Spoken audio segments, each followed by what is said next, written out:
and something wrong with my game capture.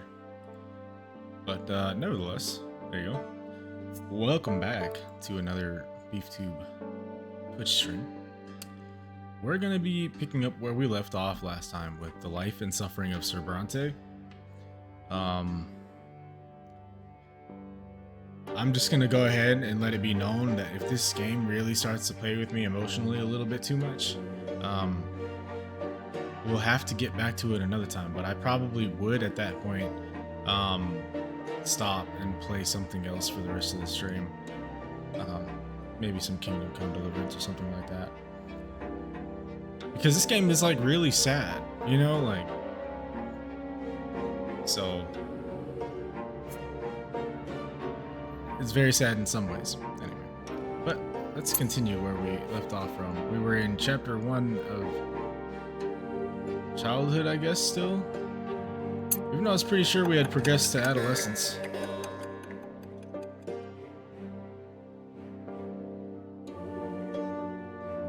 Okay, I thought we were like, it might just say childhood because I didn't actually start the next chapter.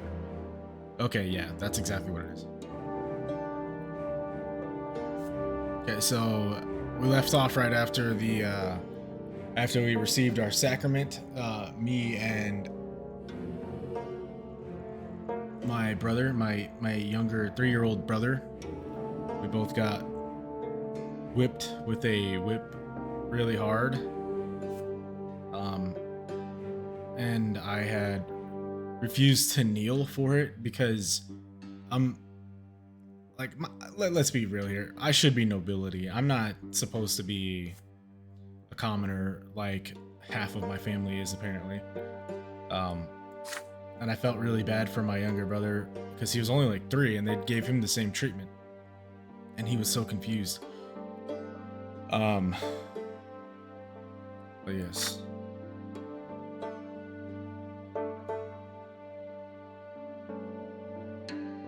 Recall the past with warm sadness.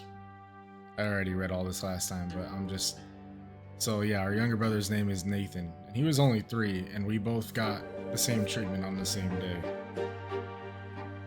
But I'm 4 years older than Nathan. Learn the true power of the lot only after the head of the family's arrival. So, yeah. You've learned how to care about someone else, how to teach and protect.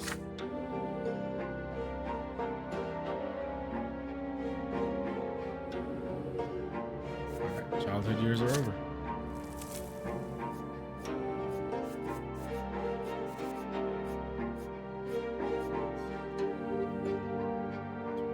Just a little bit. Alright. And Father is secretly training me how to fence because fencing is only for the nobility, which my father apparently is a commoner who was made a noble, or was that my grandfather who was a commoner who was made a noble? I don't remember. Either way, they're both nobles. Okay, so personal qualities that I've accumulated in childhood. A lot of determination. We're resolute. Our perception is 0 though, but I'm hoping that we'll get the opportunity to correct that in adolescence, because right now we're completely inattentive.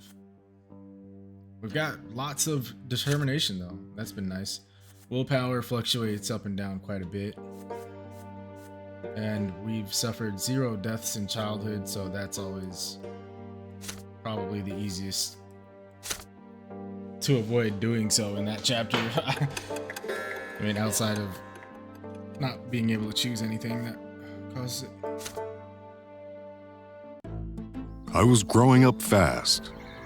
The school, the streets, and the whole wide world awaited me beyond the gate of my parents' house.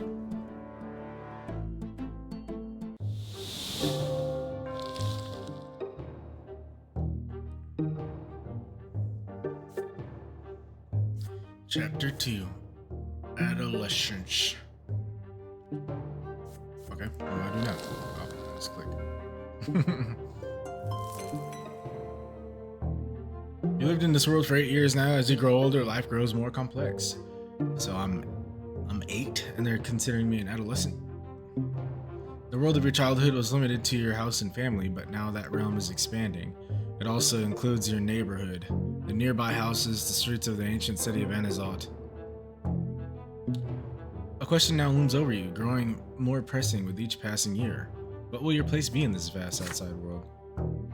Few people in the blessed Arcanian Empire trouble themselves with this question. It's not within a man or woman's power to choose.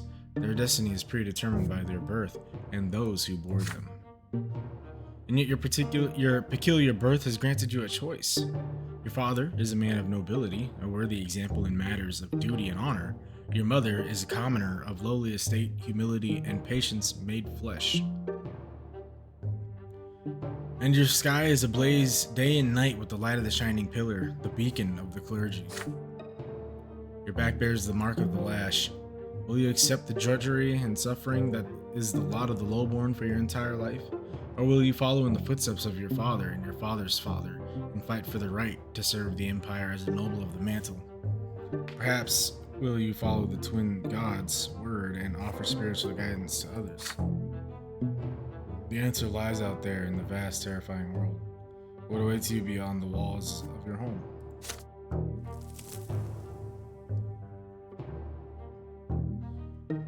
Your world grows, the neighborhood, houses. Okay, no, we already read that. Events that can happen to the Brante family in this chapter. Gloria's secret. Discover the secret society your sister Gloria's doing. Well, geez, that kind of just spoiled it, didn't it? Stefan's disgrace. Blood tide. Nathan's admonition.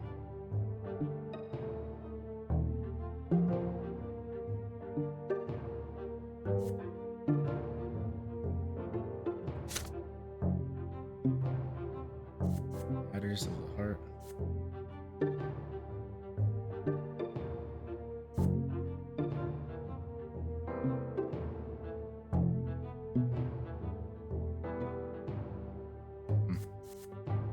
Some pretty interesting stuff, I guess. Personal qualities at this age, they determine which choices you take, or you may take. Ability 0. Ingenuity, I'm slow. Spirituality.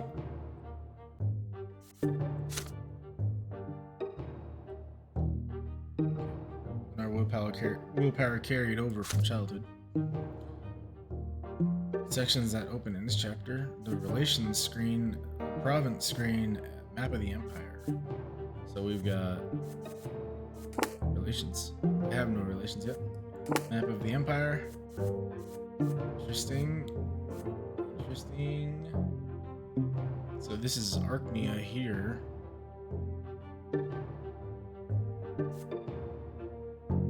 The whole thing is okay. And this is where I live.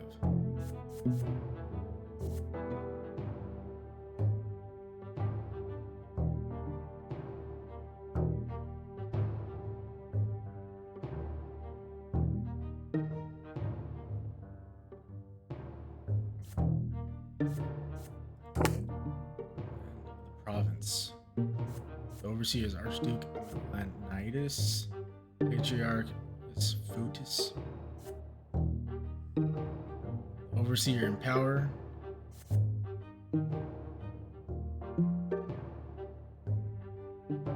Okay, I see. So negative means that it's in the nobilities, and positive. That's probably going to become pertinent later on. Church, Old Faith, Magra, middle class, roughly, I guess. Respect for the law and stability of order in the province. 8 out of 10.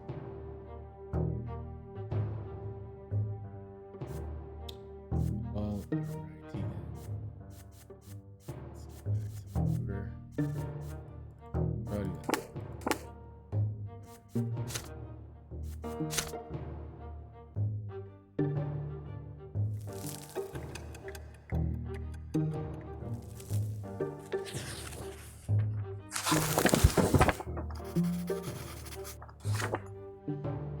Boy down the street. The family expects more and more of you as you grow up. The teachers and tutors hired by your father keep you on your toes at all the time.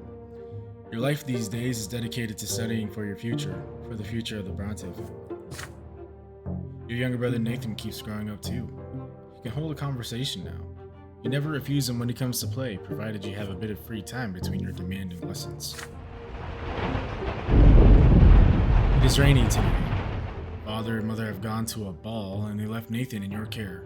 You lose track of time over the books in the sitting room, and Nathan goes off alone to splash in the creek. Soon you hear his voice begging you to come outside. He's on the porch, sobbing, all covered in dirt. You walk up to him as he continues to bawl.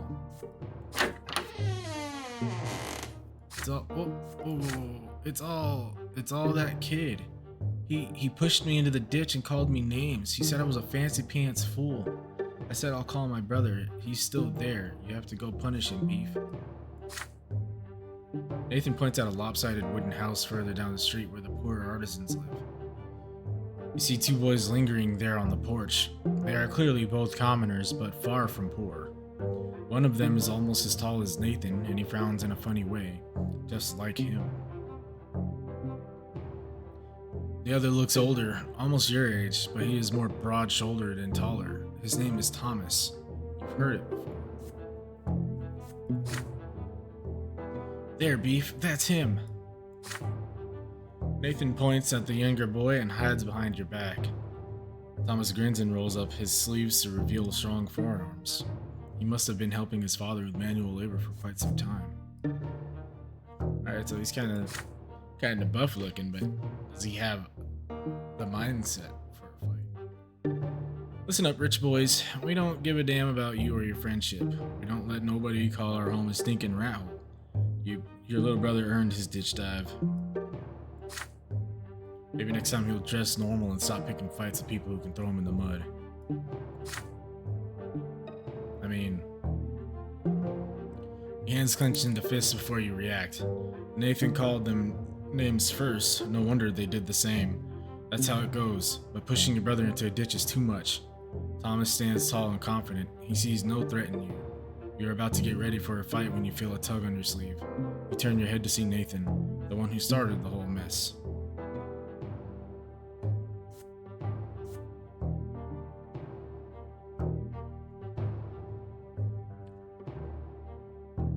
Okay, so I guess because I have good relations with Nathan, he's got something to say before I potentially get in a scrap with this guy.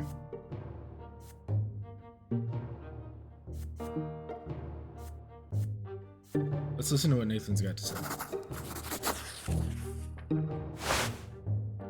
Nathan keeps tugging on your sleeve harder and harder. Finally, you turn and look at him. Don't fight him, please. Look, he's huge. Let's go home. Who cares about them? You're all sweaty. Are you gonna listen to your little brother and walk away like a coward? All you rich boys are chickens. You do nothing but squawk, but when the push comes to shove, you run home to mama. Well, now I have to fight him. Now I have to. Them's his fighting words. Now he's okay. Look, now he's done it. Your patience has run out. You swing at Thomas and he jumps back, surprised by your assault. It takes him a moment to compose himself, but now he is ready. His fists cover his face and he attacks you with a quick jab. Okay, so he knows how to throw hands apparently. Now it is your turn to take a step backwards. You start trading blows, huffing and puffing with rage. The younger brothers gawk in awe at the sight. Thomas does not resort to fancy moves, dirty tricks, or stupid taunts. He displays nothing but skill earned in many a street fight, and his heavy fists aim for your head. You keep dodging him again and again, trying to reach him. He takes a couple of glancing blows, but easily shakes them off. What a bruiser. You start swinging your fists with greater and greater fury. Your heart is pounding like a hammer. You see nothing but the foe in front of you. How much longer will this take? You're worn out. Your breath grows ragged and your muscles grow heavy. But there is no way you can give up now. Nathan is watching you. Desperate and out of options, you swing and punch Thomas square in the nose, then immediately let his fist smack you in the temple. The blow rings through your head like a bell and blinds you for a moment. Ouch.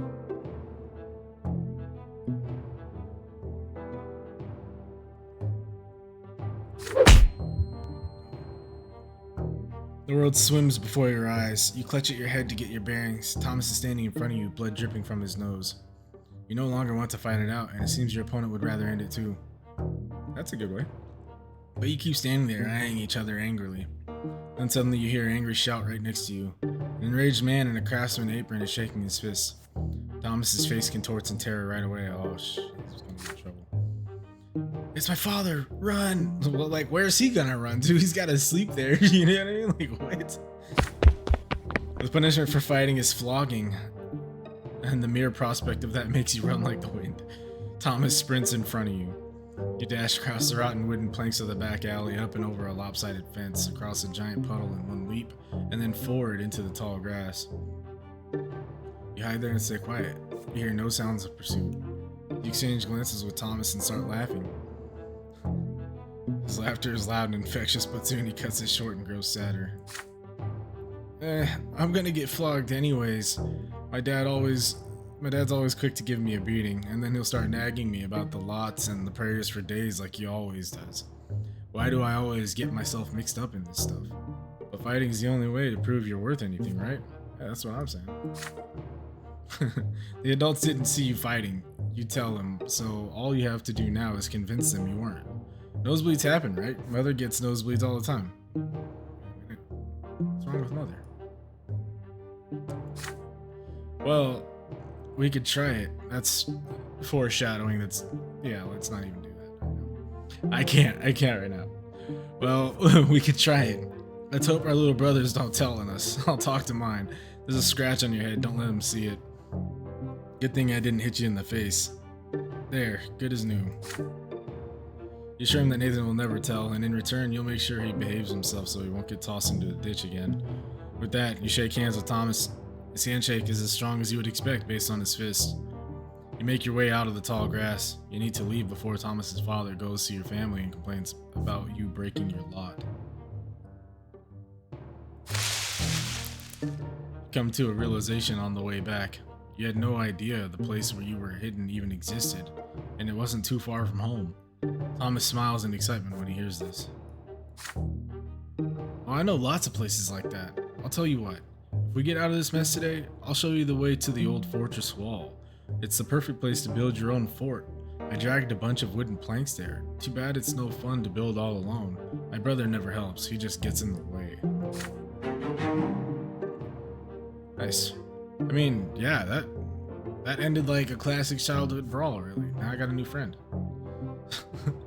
You emerge from the muddy back alleys, united by a secret only the two of you know. It seems you've made a friend today. Excellent. Cool. More unity in my family. Stood up for my brother. But also I stopped to listen to him. Oh, nice gain in willpower. That's always really important. A boy named Thomas.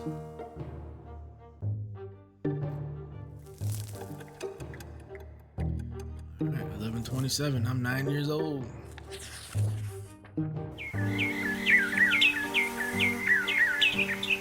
It is blistering hot today, even for the sun-parched land of Magra. As soon as you are done with your studies, you dash outdoors and out of the stuffy room. You and Thomas roll up your shirt sleeves, but it barely helps. You would gladly go shirtless had you only been in the company of other boys. But there are 3 girls in the yard today. They are doing the laundry in a big wash tub, whispering and giggling. If you could, you would gladly keep watching one of them as they work. That's kind of creepy. She has big eyes of deep blue. Her dark hair is braided, and her plain gray dress is mended and patched all over. Her name is Sophia. She throws her head back a little when she laughs. The rays of the sun are reflected in her eyes. You, Thomas, and the other boys keep telling silly stories, anything to make her laugh. You sure love telling tall tales, Beef. Oh, I remember this one time. But then Sophia hears a voice calling her home. She nods to you and runs across the street smiling. Her light steps carry her forward, but her eyes are looking elsewhere. But then a stone on the road catches her foot. She stumbles and falls flat into the dust. The street starts shaking from the thundering of hooves. Riders appear on the road from around the corner. They bear a coat of arms you recognize right away. A sable serpent blade upon a field of vert. It symbolizes the Melanitis dynasty, the family of our province's archduke. The horses dash forward. A lost wooden toy on the road cracks under their hooves. They will not slow down. They are the nobles, and the rest must make way for them.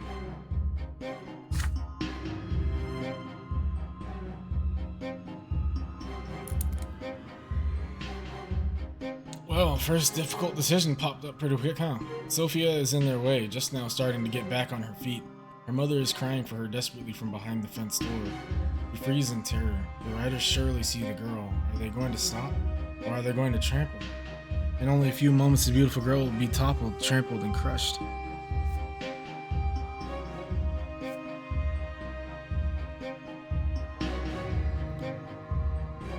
Dude. Oh. I'm gonna go out there and I'm gonna try to stop the riders, but two things are gonna happen. One of two things, or maybe even both. I don't know. One, I'm gonna get trampled. I'm gonna die. She's gonna survive. Two, I successfully stop them and don't get trampled, but then something horrible is gonna happen for me stopping this Archduke's riders in the street. I mean, we can stay where we're at, but let's be real here. That's not the noble thing to do, is it? Because Father said that protecting people is a sign of nobility. So we're gonna shield Sophia from the horses. Die or what may come, we'll find out. Throw yourself blindly into the road, swinging your arms wildly. Dazed by the sound of the thundering hooves, you can see nothing in the dust. For a brief moment, the horses slow down, just long enough for Sophia to get back on her feet and flee to the roadside. But then the riders dig their spurs in. This is where somebody's got to save me.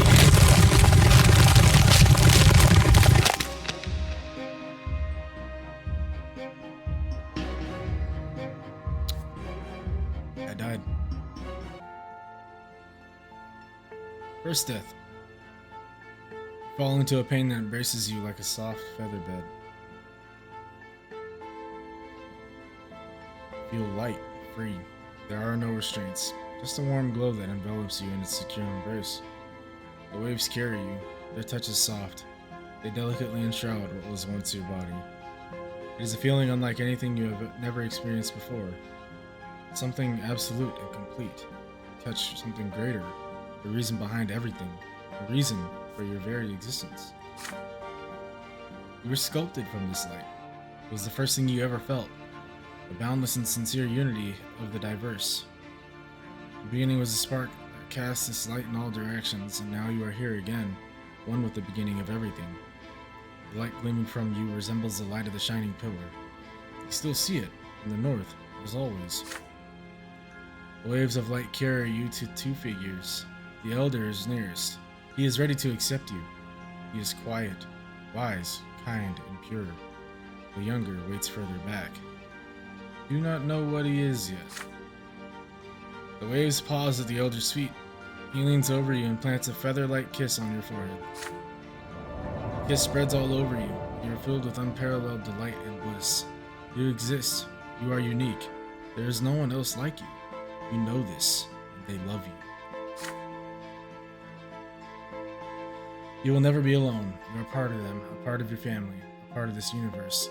The twin gods will never leave you. They watch over you constantly. The elder softly touches you as you lie spread out amongst the waves, sending you further down the torrent of light. You float on, to the top of the silver tree's spreading crown. The closer you get to the silver tree, the heavier you become. The waves draw you down along its trunk, but you do not wish to part with the warmth and the softness, with the love. Turn around. The elder is still watching you. He nods. All is as it should be. Go. Your time has not yet come. You must return to the world now. As you tumble down toward your body, you comprehend the true meaning of your lesser death and the divine love that has been revealed to you. Love exists not only in the hereafter. It is present in the entire design of the twins that is the origin of all life in this world. What is the manifestation of this love in your mortal life?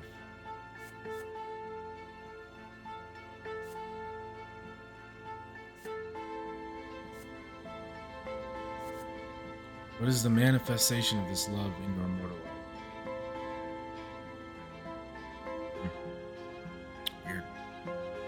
I didn't expect all this, really. Empire. By creating the Empire, the twin gods cared for all living creatures. The Empire is the only thing that gives us a place in the world and a connection to others. It is an enormous family made for people by the gods. Pause. The love the gods have for you is so great that they will allow you to change the world they have created, to influence it with your deeds. Whatever your mission is, it is proof of the twin gods' love for you.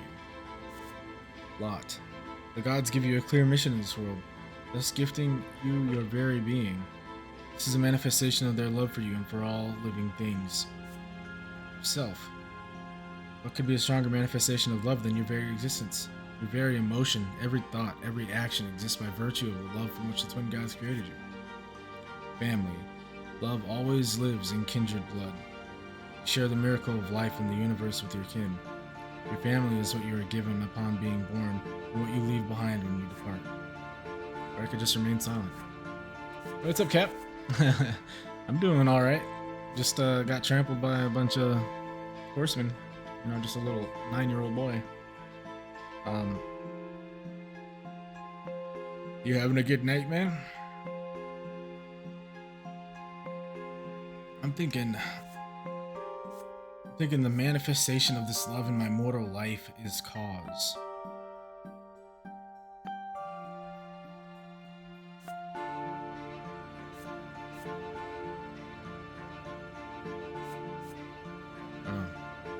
I feel like true love is one without control.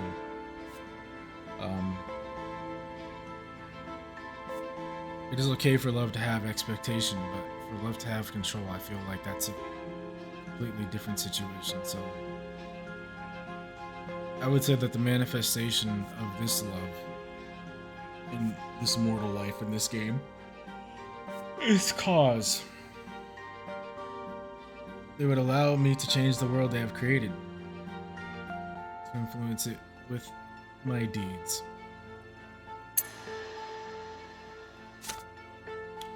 A sudden comprehension of the love with which the entire world is imbued illuminates your mind, but then it fades away and vanishes. You regain the sensation of your flesh. It is heavy and unwieldy. It lacks that lightness, that light. It is a burden. It is smothering you. You gasp for air. Your chest expands painfully. You feel as though your lungs are about to burst. The stagnant odor of the crypts fill them. Revolting. It's so real.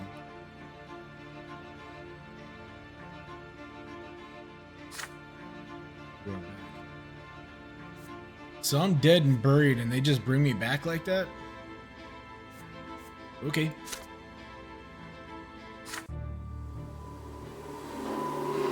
Then you can feel again. You sense your body, head, arms, and legs. The light fades around you, obedient before a will that is stronger than you.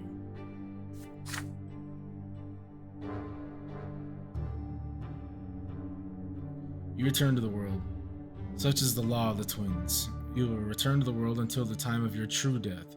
And in this world, you will have a body with which to feel pain and suffering and pleasure. You smell a sickly, moist odor. You open your eyes and see the figures of mother and father in the gloom of the family crypt, speaking to each other quietly. They stop as soon as they hear you gasp. Mother runs to you and locks you in an embrace as father wraps you in his cloak. Neither of them says a word as they lead you out to the surface and back home. You've met a terrible end, my son. You were trampled by those horses. Don't be so careless ever again. The lives you were granted by the twin gods are not to be wasted so recklessly. You would be punished for this, but the twins have already meted out their punishment. You tremble, your steps unsteady as you learn how to move again. Your body is eerily smooth and fresh and renewed. Even the recent scars and scratches are all gone. There is something new on it, a fresh black mark, a reminder of your lesser death beneath those hooves. Remember that, by the twins' mercy, we are all given enough time in this world. Should you die before your time, you will be brought back by their grace.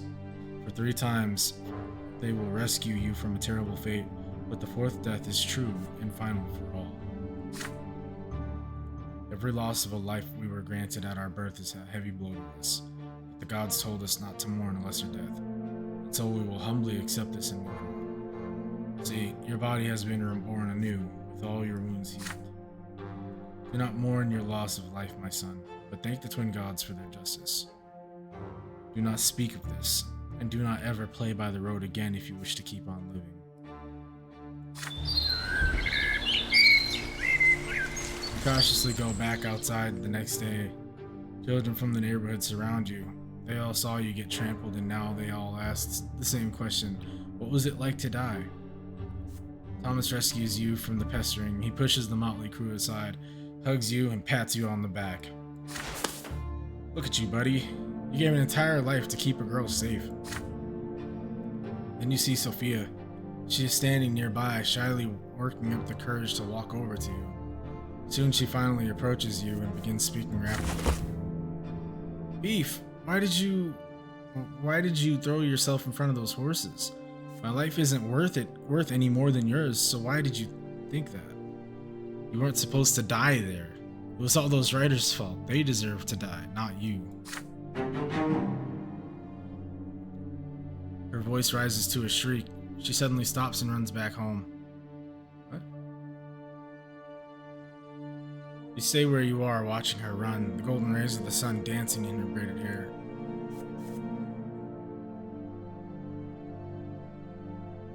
Yeah, I mean, obviously, he thinks she's cute and whatnot, but she's lowborn. We're aiming a little bit higher this time, okay? We're not gonna make the same mistakes of our father. We're in it to win it. And I died for her because that's a noble thing. But it's not because I want to, like, marry her or something. Like, what? Spare Sophia an early death is the achievement. Trampled is what it's called.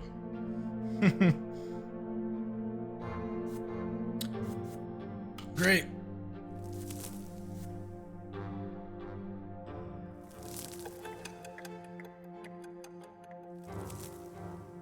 I don't know. Don't know how to feel about that, but it is what it is. Sophia disappeared after the terrible incident with the horses. Her friends gossiped that her parents sent her off to serve a rich noble dynasty. You haven't seen each other since that day, but you still remember Sophia's eyes, the sunlight shining in them. But no matter what, life goes on. You're 10 years old now. Your studies continue and you're learning more about the land you live in. Enazot is an ancient city in an imperial province by the name of Magra. All soil in Magra was turned to ash eons ago, scorched by magic during the rebellion of Duke Char Milanitis. The magical arts are all but gone now, but the scorched earth has remained barren and infertile ever since. So, Milanitis, the rebellion of Duke Milanitis, isn't that the crest of the riders that trampled me? The Milanitis crest? Since then, the entire province has lain barren, tormented by cold and scorching winds in equal measure, with few precious plants taking root on their own. All fertile land in Magra is bought elsewhere and brought here by an endless caravan of carts and carriages. Weird. To pay for food and soil, the cities of Magra became skilled in many trades, primarily mining and digging for metals and stone. Last fall, there was an explosion just outside the city, followed by clouds of thick smoke. The first such incident frightened the citizens, but then explosions and smoke became an everyday occurrence. Soon, everyone grew used to it. Father explains that the miners are using a new invention called gunpowder. It makes it easier for them to reach the precious stones and metals buried deep within the earth. Then one day, a thunderous explosion rocks the city, and black billowing smoke covers the houses. People are stuck in their homes, all windows tightly shut. The air is impossible to breathe. Nathan coughs all the time. Gloria and you cough only when nobody is watching. If Mother hears it, she'll make you inhale those hot herbal vapors just like Nathan.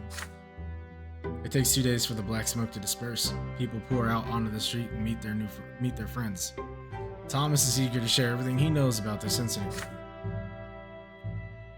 They took lots of burnt up people to the city temple, Mom told me. She was helping the healers. So there was an accidental explosion, I guess? And the first industrial incident in the Empire? There are many rumors. Some claim it was the work of a beast stirred from its slumber, while others say it's the surviving witches that continue to threaten the Order in the Empire with their accursed powers. But as for you, you patiently wait for Father to come back home, and then you'll ask him about it. Father spends day and night working at the prefecture, while Mother spends all her time in prayer. It takes a full week for Father to finally come home, and he's almost completely spent. You muster enough courage during dinner to ask him what happened outside the city. Father raises his head, his face a bleak, weary mask, and starts muttering his proclamation. It's almost as if he doesn't see you. It's the mine outside the city. They were trying to get a vein of ore. There was an explosion. The mine caved in and the black smoke started flowing. Many workers died there. It was all because Count El Velasco, who owns the mines, wanted them to start mining that vein before they were ready. Some of the workers weren't even reborn. Perhaps the twins thought their final time had come. The prefecture has been inundated with complaints from families that have lost their breadwinners asking the judges for help. Many people who lost their cattle to the black smoke. Count El Velasco blames gunpowder for the disaster. The prefecture and the newspapers just repeat whatever he says, but it's plain old greed and tyranny of noblemen that are to blame. Why is the welfare of our province always paid for with commoners' lives? Then without warning, he grows silent again. I keep thinking about it for days. Can a human life really end so easily? Well, yeah, I should know that because I got ran over by a bunch of horses and died. A single moment of bad luck and you die, only to reemerge from the temple or the family crypt with a new black mark on your arm. Or worse, you remain where you fell, dead, never to be reborn again. Ever.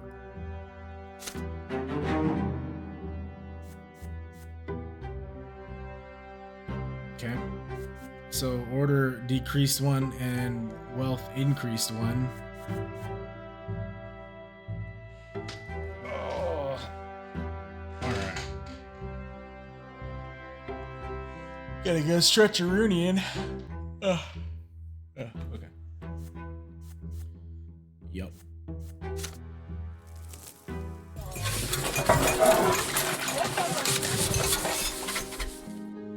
Stefan's arrival.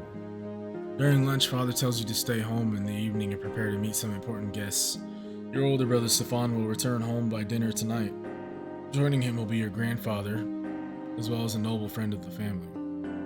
You are excited about your brother's return. It has been years since you last saw him. How has he changed during his years away from home? You and Father await the guests anxiously. The doorbell rings. 3 people are standing outside. Grandfather is the first to come in. Naturally, he has not changed a bit since his last visit, still eyeing the house with contempt, looking for any reason to demean it.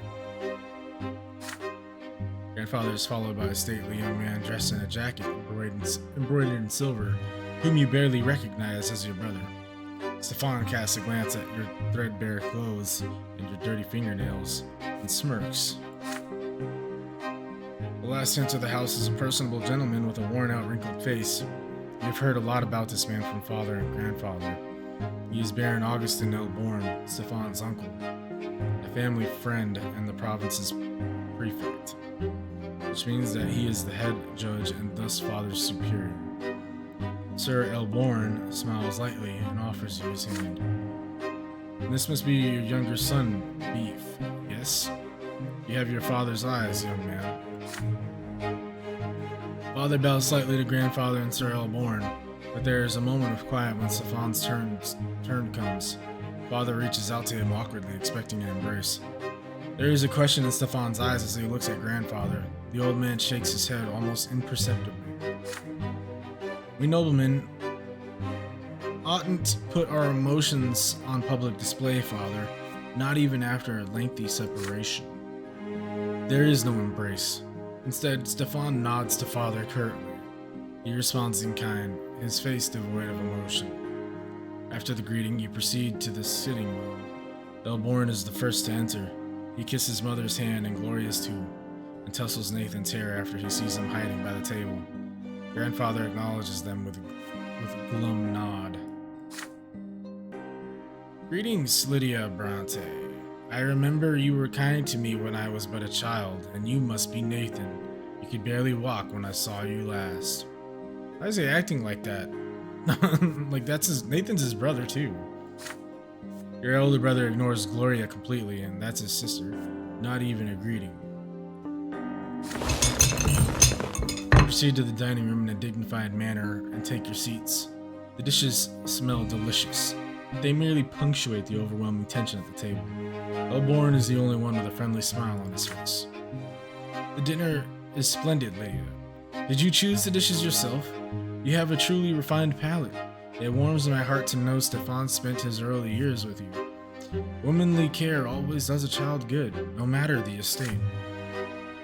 Your fork freezes in the air halfway to your mouth. You expect many things from a noble of the sword, but words of praise for a low-born woman are not one of them. You cast a glance at Grandfather. He looks like he is about to choke on those words. It would do my grandson more good to stay at boarding school among his equals. Please, Gregor, parenting is no less important. Nothing can replace a mother's love. I cannot deny it. It saddens me greatly that my late sister could not be there to raise Stefan, but there was still a family for him, and he was surrounded by love. How could that be bad? Okay, yeah, that makes sense, I guess, because Stefan's mother was a noble, and I guess Augustin is his mother's brother, but his mother passed away, and my father remarried, and that's how I came about. And besides, his father was by his side all the while. A father's example is always the best. After all, Robert earned the judge's rank the same way you did. Your grandson will surely follow in your footsteps, and who knows, perhaps even the younger men of the Brante family will contribute to it. You clumsy, low-born cretin! He's got some issues. Everybody is startled by this sudden outburst. Grandfather's face turns red. He is glaring at a young lady's servant holding a pitcher over a glass. Stefan is sitting right next to him, dabbing a napkin on a fresh stain on his jacket. Okay, so she spilled a little bit of wine on Stefan. Be gone this instant. The lady servant runs away, leaving the pitcher on a small table by the door. After a quiet moment, Elborn smiles again. It appears the servants have left us, yet dinner is far from over. Worry not, Uncle. There are enough commoners at this table to keep us served with food and drink. I know he's not talking about me and my brother and sister and mother. Stefan glares at Gloria across the table. Yep, sure as shit. She is sitting right next to you. She shrinks down and hunches over under his gaze. Father furrows his brows.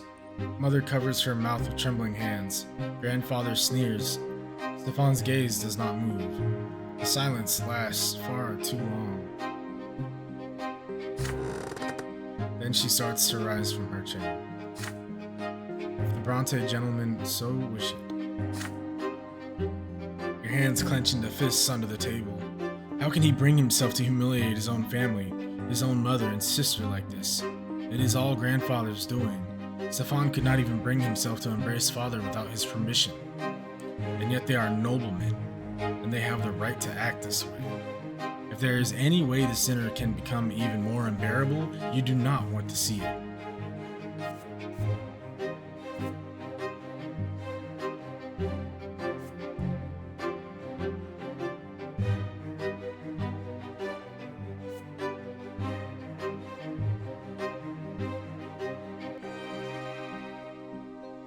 This is a tough one.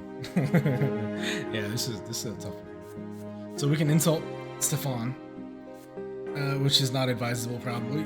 Make small talk over dinner, or join Gloria in her plight.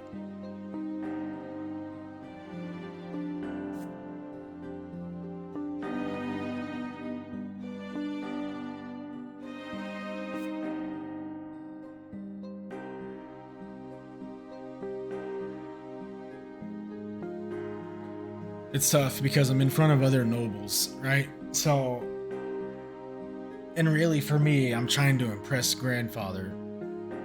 Not because I like him or he might become valuable later on. And the thing is that I kind of accidentally already earned a little bit of respect from him earlier on. And I'm thinking,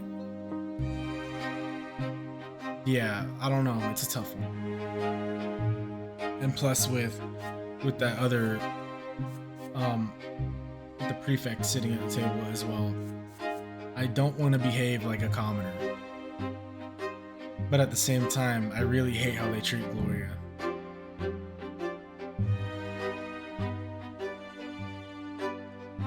I don't want to insult my brother because that's going to get me on the wrong side of my grandfather. And it's also going to make me look uncouth. So, I guess I'll just make small talk. It sucks. I want to be there to back up Gloria, but...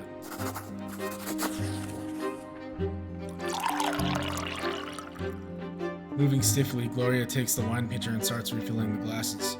You turn away from your sister, eager to distract yourself from her presence somehow. So you ask Sir Elborn how you may contribute to the family legacy. He turns to you, clearly relieved. See, okay, that's kind of what I was hoping for. Your eagerness to support the family betrays your noble bearing, young man. It is simple. Always remember that you are a Brante.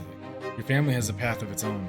You must follow in the footsteps of your father and grandfather and learn the judge's trade. Keep asking questions about the life and duty of a nobleman, trying not to look as Gloria continues serving the table. Sir Elborn is eager to explain. A nobleman must always live with honor in mind, but the imperial law stands higher. There are 3 lots and 3 estates. Naturally, they can never be equal, yet the law must govern those who live within each estate. You have a hard time understanding some of the things the prefect of Magra says, but his intellect is stunning. The dinner ends. Gloria takes away the last of the dirty dishes and disappears quietly from the dining room. Sir Elborn cordially bids you farewell. Grandfather and Stefan are still as haughty as ever, but they are clearly pleased.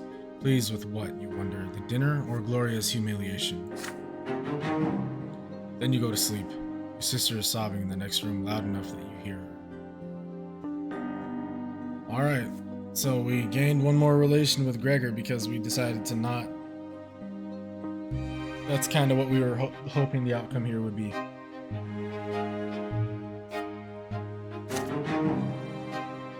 Cool. Got my nobility bumped up by 1 point.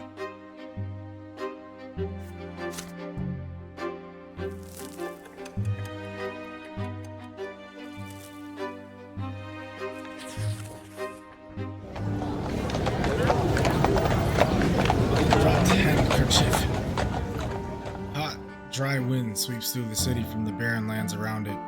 The noble residents of Anazot prefer to remain in their chambers, while the commoners huddle in tents or in the shade of the silver tree. You are on an errand right now. Your father wrote a letter to a noble acquaintance, and you are to deliver it. Thomas, the boy down the street, is tagging along. The 2 of you are inseparable now. That's cool. Got a best friend. Let's see why this Destiny tab is glowing over here. Okay. It's just glowing from when I got trampled. Thanks for reminding me. The errand is an easy one, so you decide to take this opportunity to loiter around the part of Anazot where the nobles live. So here you are, in the middle of the city square, resting on the ancient brickwork by the old fountain in the merciful shade of the gargantuan silver tree. Thomas is by your side, lazily slouching on the edge of the fountain's basin. It's a hard life for commoners like you and me. Either you break your back in a workshop day and night, hoping someone will buy your goods someday, or you become a manservant to some noble. You never get a chance to enjoy life. This is our lot, you remind him. We work and endure and suffer, but Thomas waves your words away. Yeah, I know all that already. Mother keeps drilling that stuff into me. We must be humble. Our strength is patience and persistence. So yeah, I say, but I want to make my fortune no matter what. So how ain't that living by my lot, I ask you? But the lots, they ain't easy. Let's take you for example. Brante, your father's a nobleman, but even if that didn't make you one, just look at your hands. You never had to work as hard as me, but we have the same lot. So we're supposed to suffer the same? Or look at your father. He's a judge. He toils at the prefecture day and night doing his judging, and he's a noble? I've never seen an Archnean work as hard as he does. You shrug. The Archneans are a different race. The books say they were born to rule over humans. They are never commoners, always nobles of the sword by birth. They founded the empire after subduing all the human kingdoms on the continent. Humans will never be their equals. Archneans are always better, smarter, stronger, and their skin is a noble shade of blue. The books are to be believed, of course. You have never seen one yourself. Interesting.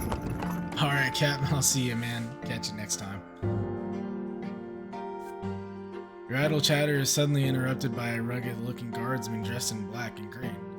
He chases you away from the fountain. Common rabble like you have no place here. You hear the clattering of hooves and wheels against the cobblestones and see flags bearing a coat of arms. A sable serpent on a field of vert. It makes you squirm because, yeah, that's the last thing I saw before I got ran over by a bunch of horses. It is the Archduke's coat of arms, the Milanitis dynasty. The carriage door is open, revealing a young lady in a luxurious dress. You cannot look away from her. Those dainty shoulders, suggested but not revealed by the cut of her dress, her black hair cascading over them, her stately slim silhouette, her pouty lips and prim nose, and those eyes, dark like the night sky, the way she moves, fluidly, gracefully, and most incredible of all, her skin glows an azure blue. She is a masterpiece given life. She is an Archnean. Clear the way for me. The Milanitis guardsmen work quickly to clear the way to the fountain for the Archnean lady. The searing sun dances on her skin in bizarre patterns. With one elegant motion, she reveals a handkerchief, then leans over the basin and wipes her head and neck with its cool water. Well, I'll be. That's Octavia Milanitis, our Archduke's own daughter. The Archnean turns away and proceeds gracefully back to her carriage. You see something slip out of her hand and fall onto the cobblestones right next to you. Her handkerchief. It is right there by your feet. Intricate craftsmanship, expensive woven fabric, delicately decorated with emerald filigree. Your heart skips a beat. Will you dare draw the beautiful Archnean's attention in order to return her lost possession? Or would you rather not attempt to cross the chasm between you and her? Let's see what the stat is for this. Willpower.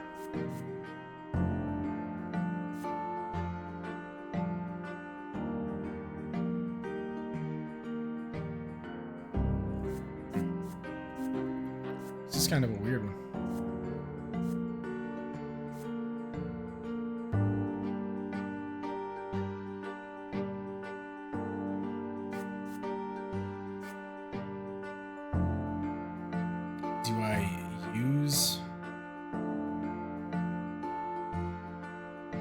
Use the willpower on this?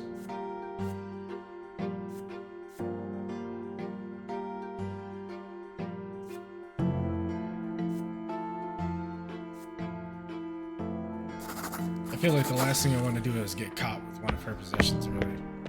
It takes a moment to overcome your fear. You follow the young lady Milanitis and call out to her in a nervous voice. She turns around, her beautiful face marred by a puzzled expression. You extend the dropped handkerchief towards her. Lady Octavia's face contorts into a sneer. She signs to the guardsman indifferently. The guardsman's gauntlet-clad hand slaps you in the face. It rings your head like a heavy bell. Your nose cracks obediently under his staggering force. The rest of you follow suit, and you fall prone. You can discern the guardsman's voice through the painful din in your ears. Should I take the handkerchief back, lady? After a commoner's hands have befouled it, let him wipe himself with it for all I care. The Carriage drives away. Thomas runs up to you and drags you back to the fountain. Your head is still ringing from the blow. The fateful handkerchief is still crumpled in your hand. Status remembers you.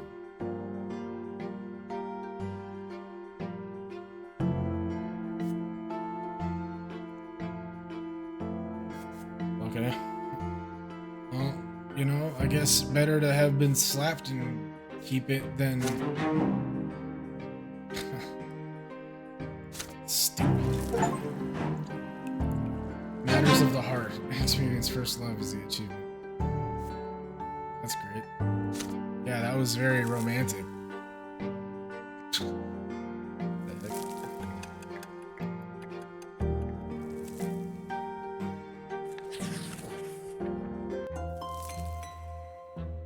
12 years old now, you overhear an important conversation.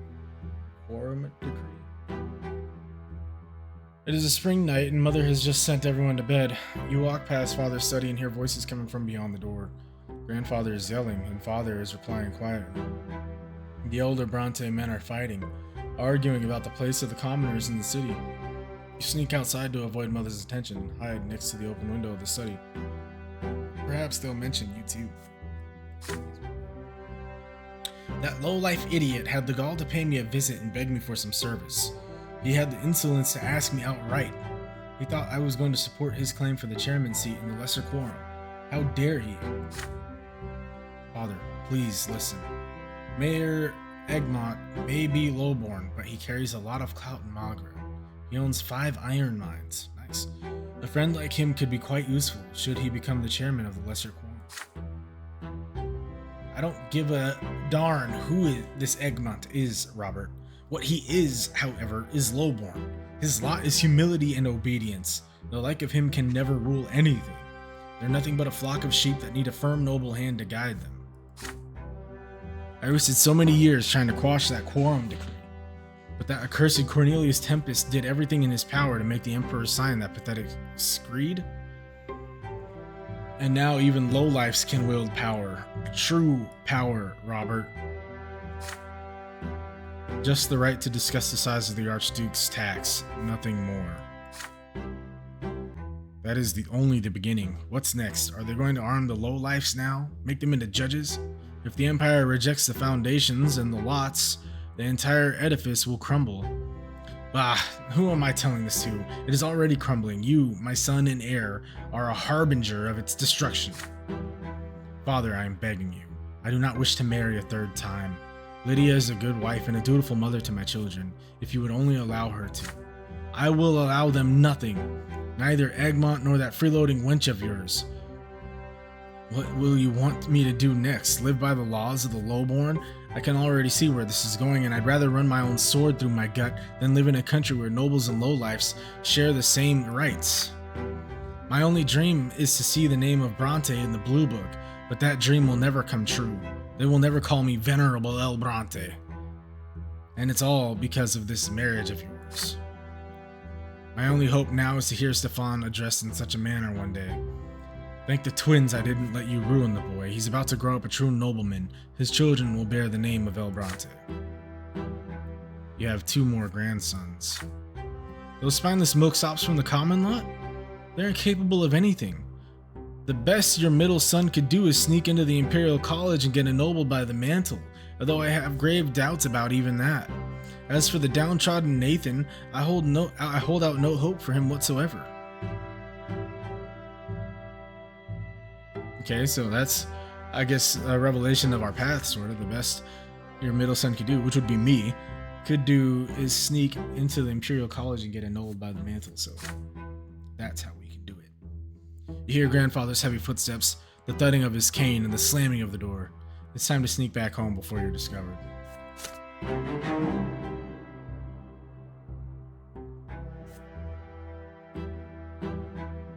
Okay, so the provincial power shifted. It shifted +1 in favor of the commoners. School begins. You started studying at the school of Sir Tibor and began to master the sciences. Finally, the day comes when the teachers stop coming to the house. But before you can breathe a sigh of relief, you put away the books. Father asks you to come to his study.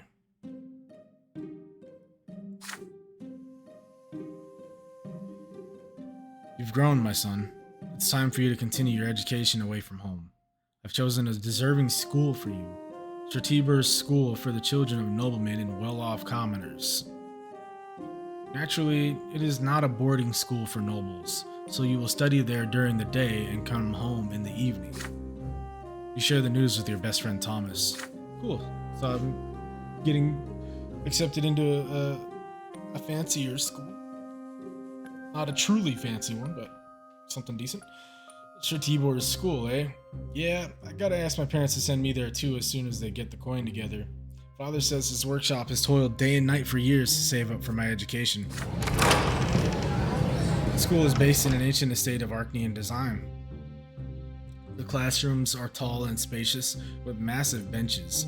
The sounds of scraping quills and lectures on history and imperial law and theology echo under the vaulted ceilings. The rules are strict, the lessons tiring.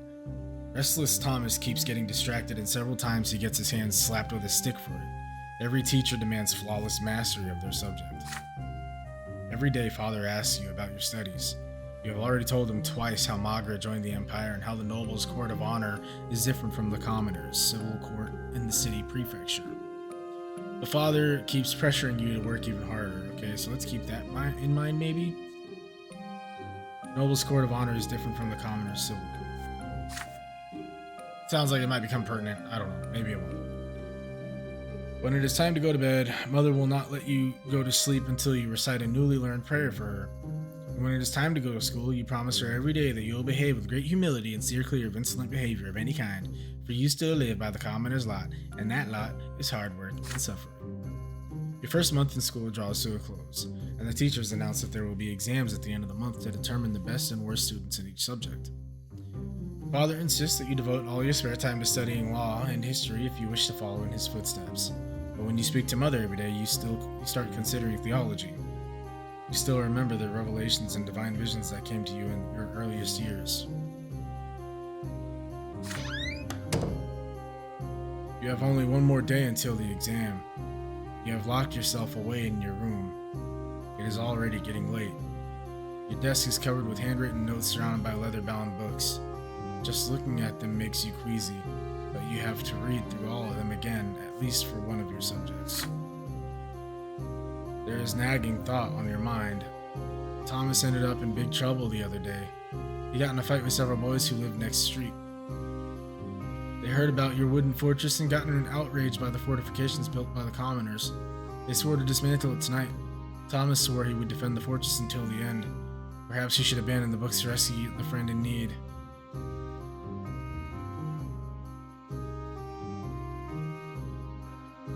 That is a tough one, my guy. That's a tough one right there. Because I'm pretty sure this is going to have a direct outcome on the exams for the school.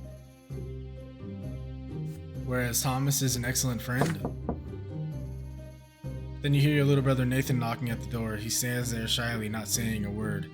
He often does that, standing still and staying speechless until either you speak first or he runs away. But this time he actually says something. The door is locked. Are you okay, Beef? Is there anything I can do to help? Your head is spinning. This is the last evening before the school exam. If you fail, your family will be very disappointed. You have to refresh your memory on law or theology. Either one or the other. But Thomas and your fort are about to be stormed. Why today of all days? You grind your teeth in rage at the thought. Nathan is by the door trying not to bother you. He wants to help you the only way he can, for reasons known only to him. Will you accept his help?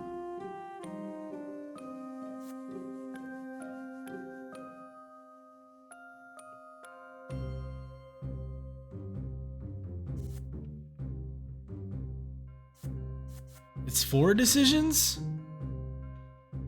Oh.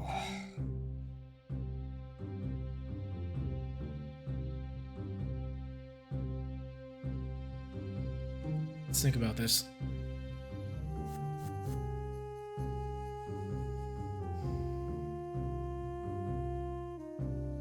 Thomas is pretty much outright.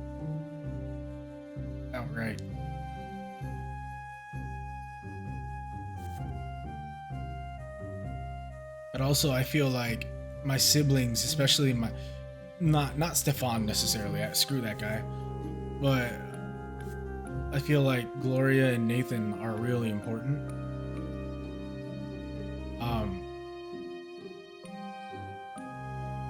But also, I have to make sure I get accepted into this good school, because being a judge is gonna be essential here. I'm not interested in studying theology. It's gonna be focused on law and history. Is my top pick right now. But also, I'm kind of weighing spend a moment with Nathan with that. What does he want to help me with? You know what I mean? Like, I turned off the game telling me what the outcome would be, so it's harder to make decisions that way. However, I do know that I can turn it back on, but also I feel like that's a little inorganic if I do it that way.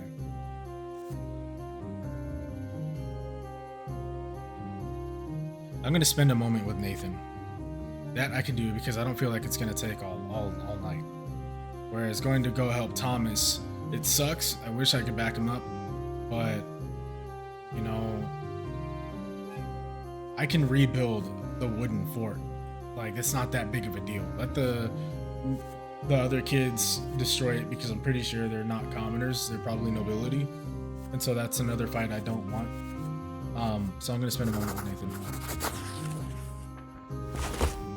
Cannot help but pay attention to your brother's quiet, weak voice.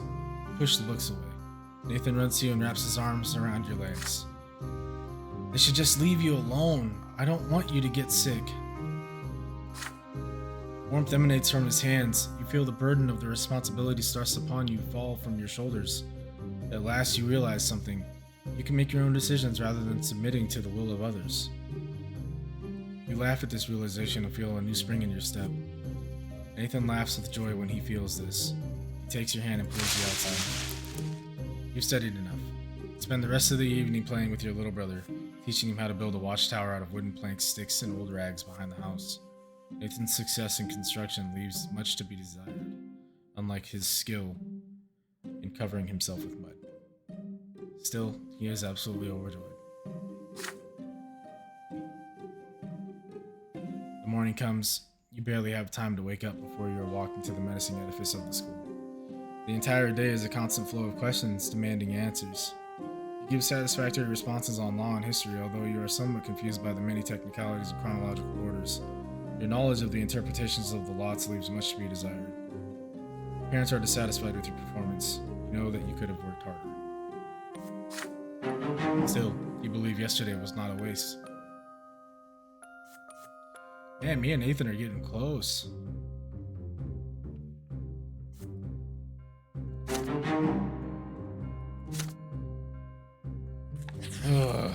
Alright. So, the good news is we didn't completely bomb the test. And we still built a relationship with Nathan. Gloria is something I haven't even had really the opportunity to address so far. Except for at that dinner, and I chose not to do anything because it seems like building a good, positive relationship with Gloria is going to require me to drop the idea of being a noble. And that I cannot do. Your education continues. As you study imperial law, you come to realize that there's a certain hierarchy even within the noble estate. It seems that your father's status is not quite equal to that of the more eminent human and Arknian gentry. You return home with this new information at your disposal. Father asks you about school after dinner, as he always does. And what is the difference between nobles of the mantle and those of the sword, Beef? You already have an answer ready. The latter status is hereditary, meaning that it is passed down from father to son. After the Arknians, nobles of the sword are the most eminent humans in the empire. They own land and estates, they fill offices of the highest rank, and the names of their bloodlines are preserved within the Great Blue Book. Nobility of the sword can only be granted by the overseer of the province or the emperor himself. And how are such eminent people addressed? With the honorific L before their last name, you respond. Sir Augustin L. Bourne, for example. Father pats you on the shoulder, clearly pleased. And what about the Arachnians and their status? What have you learned about them? The Arachnians stand above all human gentry. They are born to rule over the humans regardless of their titles. No L is required when addressing them. They need no honorifics, for the names of their ancient dynasties are known to all. Father nods somberly. Yes, we can never be their equals. Do whatever an Arachnian tells you and never defy them. Ever. But what about grandfather and me? Where do we stand as nobles? That is easy. Father and grandfather are nobles of the mantle. This title cannot be inherited, but it can be earned by a commoner as a reward for great service to the Empire and the Legion, or as a civil servant. Father suddenly grows quiet and looks you in the eye intently. Yes, and someday you will earn a noble title too, son. All in due time. Sir Tibor's school teaches children of all stripes. Nobles of the mantle and low-born parents can send their sons here, and every passing day the children of noblemen invent new ways to snub and bully the commoners. Most of the time the bully leading them is Diedrich, son of the secretary for the city hall and a self-important slob. The sons of noblemen never pick on you, however, they know that your father has been ennobled by the mantle. However, Diedrich and his retinue soon choose Thomas as their favorite victim. Time and time again, you ask your friend not to pay them any mind, but again and again, Thomas grows angry and snaps at their self-satisfied mockery. But Thomas has got hands, but at the same time, Thomas can't put hands on these people. He'll get kicked out of the school, I'm sure. It is early morning. The students are busy flocking to the classroom for the next lesson. You wave Thomas over when you see him. He waves back at you, and then a bucket full of slop splashes on him. Needless to say, it is the work of Dietrich and his entourage. You hear his familiar creaky laughter. The tailor's son stinks. How dare he sit next to decent folk? Thomas clenches his fists. You're dead, Dietrich. He throws himself at Dietrich's haughty entourage like a soldier ready to wage war. He attacks them first. This is just what they expected, and they're free to retaliate. Obviously, that's exactly what they wanted him to do. He barely makes one movement before 4 pairs of hands grab him at once. Diedrich sneers and kicks your friend in the belly. Thomas gasps for air and starts coughing. You stand between them as Diedrich readies another kick. The nobleman's son cocks an eyebrow. Why do you mingle with commoners? He asks. Your father is the noble of the mantle. You ought to be friends with your own kind, your equals, not the dirt beneath your feet. Behind him, 4 boys hold Thomas down as he struggles furiously.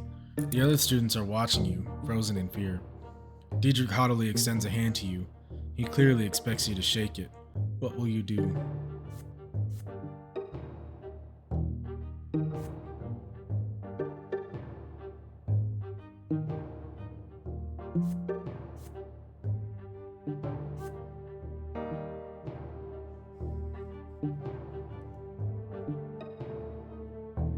That's an interesting decision I didn't think about.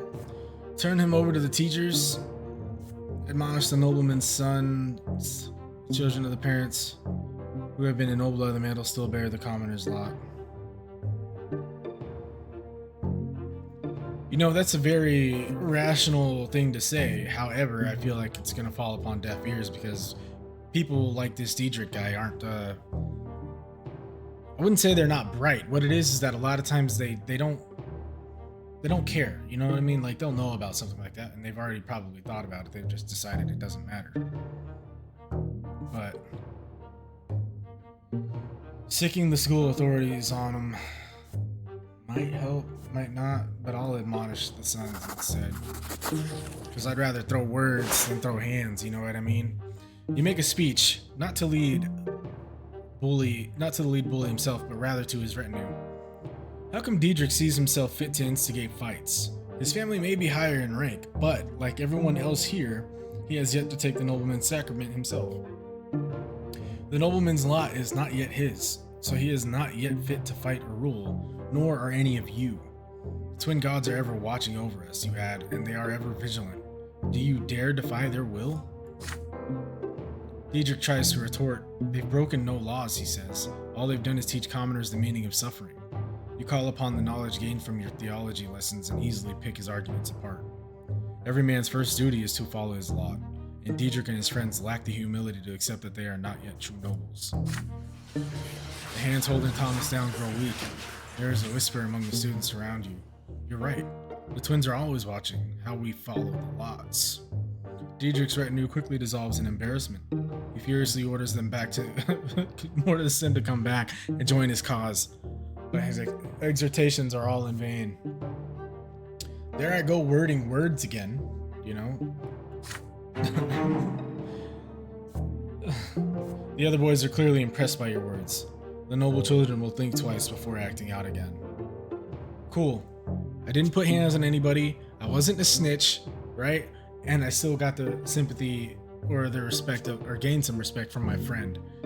So that, I feel like, was definitely the best path. That was a path that I would probably take in my life, to be frank. And I increased my spirituality a little bit. I mean, that wasn't my motivation, but, you know, that's cool too, I guess.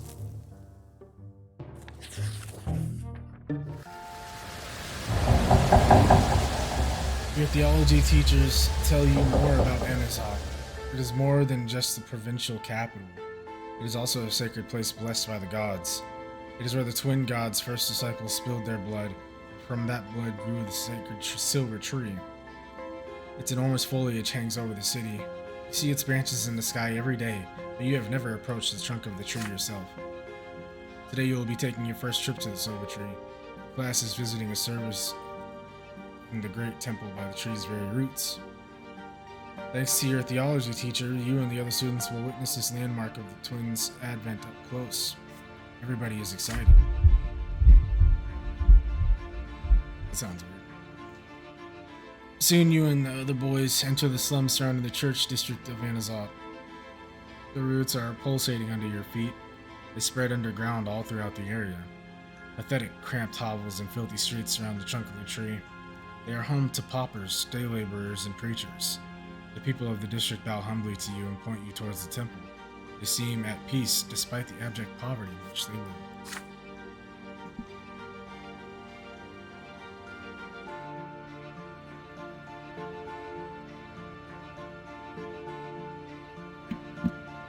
All who live directly beneath the tree are filled with its divine grace, your teacher says. People come here to make peace with the world and their fate in it. Your class is unusually quiet. Everyone is listening to the rustling of the leaves and the underground beating of the roots. The sky above you is obscured by the tree's canopy. You find the temple of the twin gods right next to the tremendous trunk of the tree. It almost seems a part of it.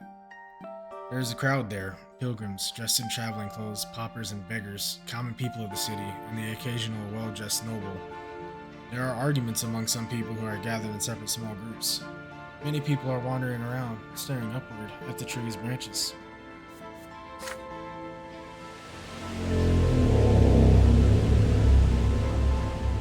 The tree impresses you with its might and the calm emanating from it. You are filled with the desire to sit down and think of the world, to learn something about yourself, to touch the silver white bark, and hearken to the whispering leaves. You are distracted enough to fall back from the rest of your classmates. You notice a small path. It should take you right next to the trunk. A tall, red-haired woman walks out of the crowd of pilgrims. She is wearing a worn white robe. She is no longer young, but her face is youthful and covered in freckles. Her hands clutch a book. You have never seen this lady pilgrim before, yet she looks at you almost as if she recognizes a lifelong friend. She beckons to you and says her name, Matilda, a preacher from Astinia. What she says next shakes you to your very core. It is commendable to see a young man so keen to learn the teachings of the twins, she says, yet you will never follow the light of truth within the walls of the temple. Inside, you will find only the lies about the lots, the erring words of Prophet Asasius sanctified by the passage of centuries, yet anyone who sets out to read the accounts of the twins' own lives knows that they never so much as mentioned the lots. Believable. believable. Because when I died, right, I haven't exactly lived by the lots.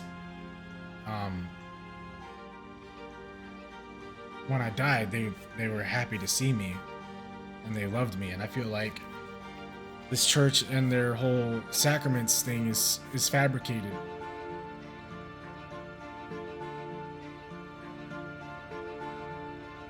And that these blue skin people are descended from aliens.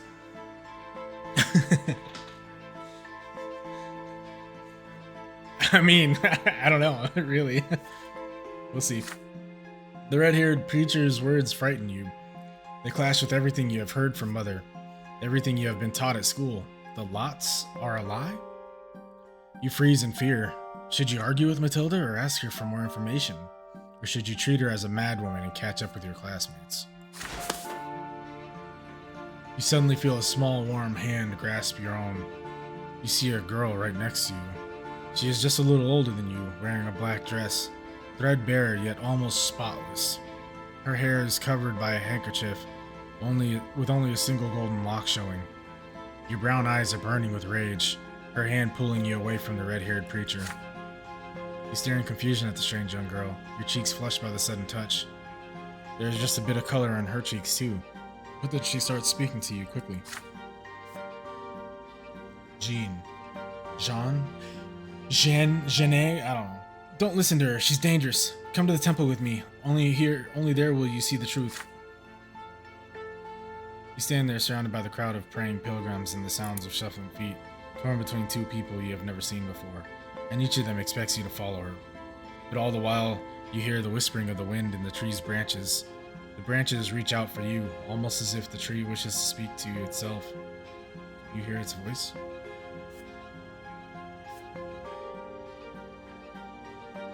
Conditions not met. How does that happen? An epiphany?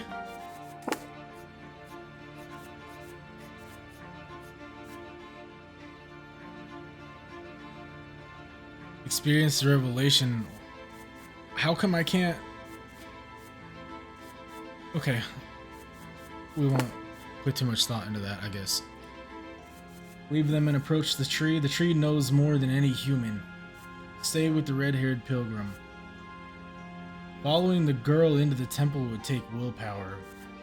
What I am going to do is I'm going to leave them both and I'm going to find my own answer. That's what I want to do. Give into the epiphany. That would be cool, but for some reason the condition hasn't been met. But what was the condition? That I haven't died? Because maybe I had an epiphany when I died, so it won't let me, double dip? I don't know. That's probably it, really. The tree is beautiful. Silver white foliage stretches and spreads towards the sky, held aloft by a trunk so thick it could be a challenge to walk around it. The leaves rustle and whisper peacefully in the wind. The tree, it seems to speak to you. You walk away from the odd-looking preacher and the young acolyte, ignoring them as they call out to you. You walk around the temple and the crowd of people, getting closer to the tree with every step. Then you extend a shaking hand and touch the bark. It is unusually warm. You feel a pulse beneath the roots. The tree is alive. The roots are so gigantic they form large grottos, spaces of air embraced by the roots in the ground. You squeeze into one of these grottos. It is unusually bright and quiet, shielded from the noise of Anazot. Right now, there is only you and the tree.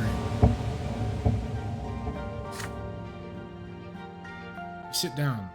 There are leaves rustling all around you. The only noise you hear is the beating pulse of life that flows through the tree.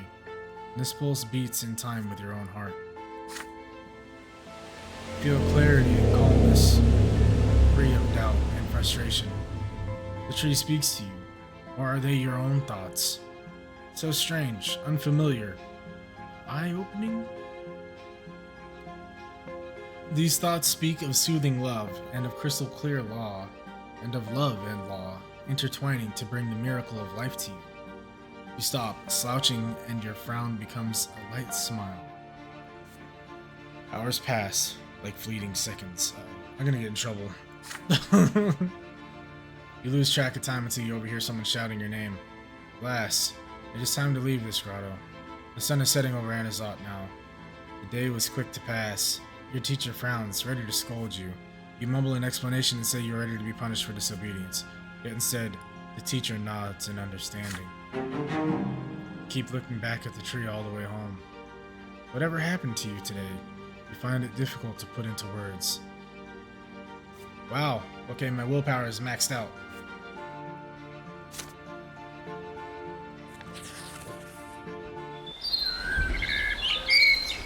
Shadow of the past.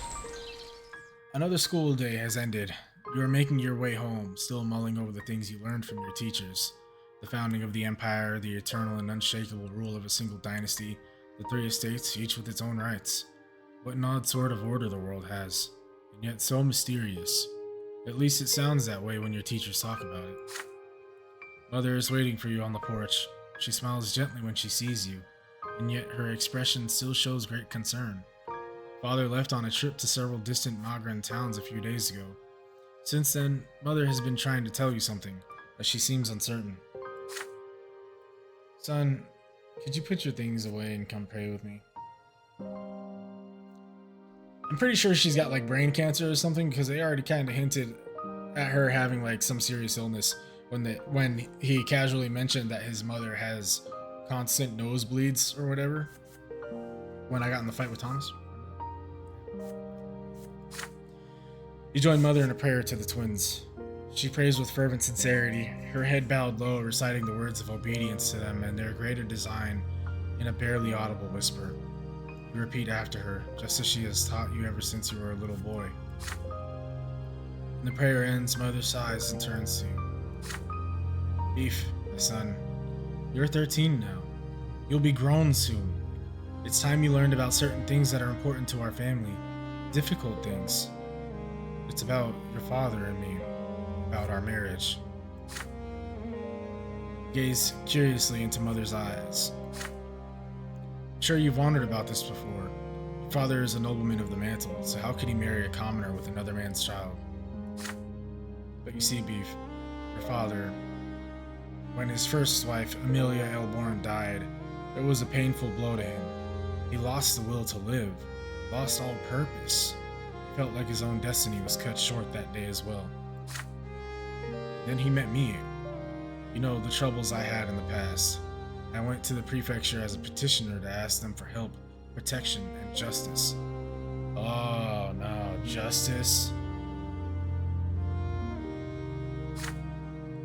When I was a young girl, I worked at a small shop that sold crockery and dishes. The nobleman took a liking to me. May his name be forever forgotten. The twins know I was humbled and honored his lot to rule, but he took me by force. Mother falls silent, summoning the courage to continue. Gloria is that nobleman's daughter, but he was outraged. How could I have the gall to burden him with lowborn progeny? He turned me out to the street with the little baby girl in my arms. Mother's voice is shaking now. You take her hand tenderly. I had no home, no honor, nowhere to go, no one to help me. When I went to the prefecture, I did really think the judges there would help me find justice against my former master.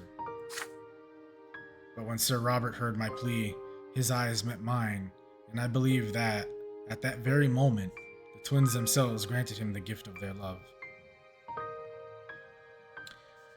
Your father told me that there was nothing he could do to make that detestable nobleman marry me, but he would never abandon me and baby Gloria, and if I agreed, he would take me into his own home. Tears are running down Mother's cheeks. And I knew it, my son. I knew how much his honor and reputation would suffer. But caring for me brought him back to life. It's like he experienced another sacrament. He rediscovered his noble purpose, his lot to rule and protect and care for others. But his decision to marry me, he's still paying for it today. Your father had the courage to defy your grandfather, the founder of his bloodline. If only you knew how much he had to endure, my son. If only you knew the despicable rumors we heard about the Brantes all over Anazot. It was only thanks to the efforts of Sir Gregor that the Brante bloodline managed to hang on to what little remained of its reputation. And now the noble families have all but forgotten about that scandal, thank the twins. Mother falls silent. She looks at you intently. Do you understand what she is telling you? My son, I'm not telling you this to share the pain of my past. I have no reason to complain. Even Sir Gregor has accepted me through gritted teeth. You need to understand the heavy burden our family must bear, including our scandalous marriage and Gloria's foul origin. Gloria, she could never be a Brante. Even if the elder Brontes agreed, the news would stir up the old scandal in the minds of high society, and if that were to happen, Beef, they would see even your birth as illegitimate. Mother sighs heavily. What I told you just now is something you have to know, son. You are about to enter adult life. By my lot, I must be humble. I cannot tell you how to treat your family. But, may I ask you a question? Now that you know all of this, do you still see Gloria as a sister?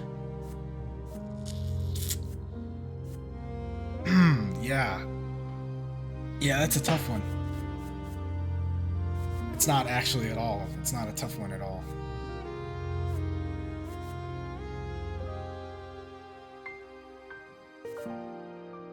Regardless of her origins, Gloria will always be family.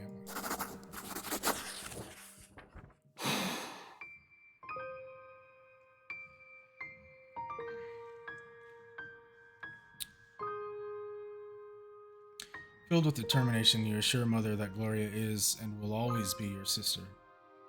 You want Gloria to be a Brante too. You want her to be a part of your family. Who cares what the nobles of Anazot say? Mother beams with quiet joy when she hears this. Oh, Beef, if only you knew how happy that would make me to have our family united at last. However, the joy on her face quickly gives way to concern. But I already owe good Sir Robert a debt I can never repay. He's given my daughter so much, a home, an education, his care and advice. The Brante bloodline could suffer so much from Gloria's existence. We should all just learn to accept her status as it is. Just then you hear Gloria carefully knock at the door of Mother's chambers. Mother, Beef, I couldn't find you. We happily greet your sister. Yes, she is your sister. No old secrets can ever change that. Mother gives you and Gloria a kiss on the forehead and returns to her prayers. You and your sister walk downstairs together.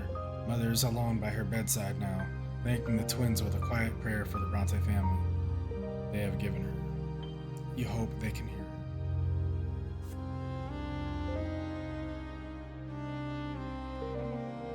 Cool. Alright, so we've managed to work a little bit on that relationship with Gloria, even though we kind of had to snub her suffering earlier in this chapter. I might have to play another game after that.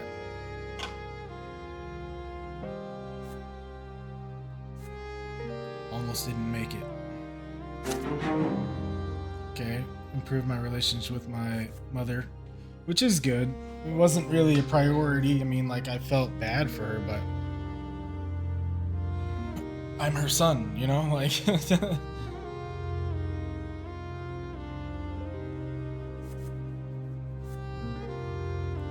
I don't like the injustices that she has to face on a court of my grandfather, for sure, but at the end of the day, I don't know how much I can actually do for her. Fall, year 1131, the flash and the flame. You are 13 now, another theology lesson. Today's sermon is about the priests and why the clergy is the only one of the 3 estates with the right to interpret the lots and guide the other 2 estates accordingly. Thomas sits next to you, huffing and puffing as he fervently writes down the teacher's very word. Or every word, rather. But you've heard all of this from Mother many times before, so you take this moment to daydream a little. Father, promise to take you to the capital once your studies are complete. But the teacher suddenly casts a stern look around the lecture hall and raises his voice at one of your classmates. A boy by the name of Brian jumps out of his seat. The teacher asks him to repeat what he had just said. Brian freezes and seems to shrink. He tries to muster a reply, but nothing comes out. The class becomes agitated. Someone is about to get punished. The teacher now looms over Brian. The boy's cheeks are flushed, and his eyes are covered in tears. You all watch the teacher's iron-bound book as he raises it sharply, about to strike. Brian shrieks and raises a hand in front of him. A sudden flash. The teacher screams and buries his face in his arms. What? His hair is ablaze and his skin is covered in horrible burns. It's magic. Real magic. Just like in the books about the Maga Rebellion. The class freezes in shock. There's a dull thud in the as the iron-bound book falls to the floor. Brian's hysterical laughter rends the silence. He stands up from his bench, fire in his eyes and spark on his fingertips. There are screams now. Students run to the door. The teachers try to extinguish his burning hair. Brian snaps his fingers and the books of Isacius on the desk turns into pillars of flame. He laughs and raises his arms and the curtains catch fire. The screams grow louder as the fire howls. Brian's face is tense and violent. His mouth is spewing flames and his whole body is shaking with laughter. He steps towards the door. Oh, unexpected. This guy is gonna burn down the school. He's gonna burn the whole school down. That's what Thomas says. Your friend's determination makes you brave. You run behind Brian and knock him off of his feet. You both tumble to the floor, even through his clothes, his body sears your flesh. Brian screams, convulses, and grabs Thomas by the shoulders with his burning hands. Thomas howls but stays put, then knocks Brian senseless with several fierce blows to the head. There are servants fussing around the room now. They put out the fire and take away the teacher, his body covered in horrible burns. You and Thomas remain next to Brian, who is lying on the floor, silent. Soon, 3 men in black coats enter the doors of the school, each bearing an edict sealed with silver. The Inquisition. You and Thomas are told to step away from the witch. They lock Brian's neck in a silver collar and take him away. One of the Inquisitors remains behind to tell the students what happened. That was magic, he explains. The ungodly power that twists the minds of men into savage instruments of murder. Only the sacred shackles of silver can hold it at bay. Only the power of the twins can save us from its evil grasp. The next day, you are forbidden from ever mentioning Brian's name again. He is no more. Cool.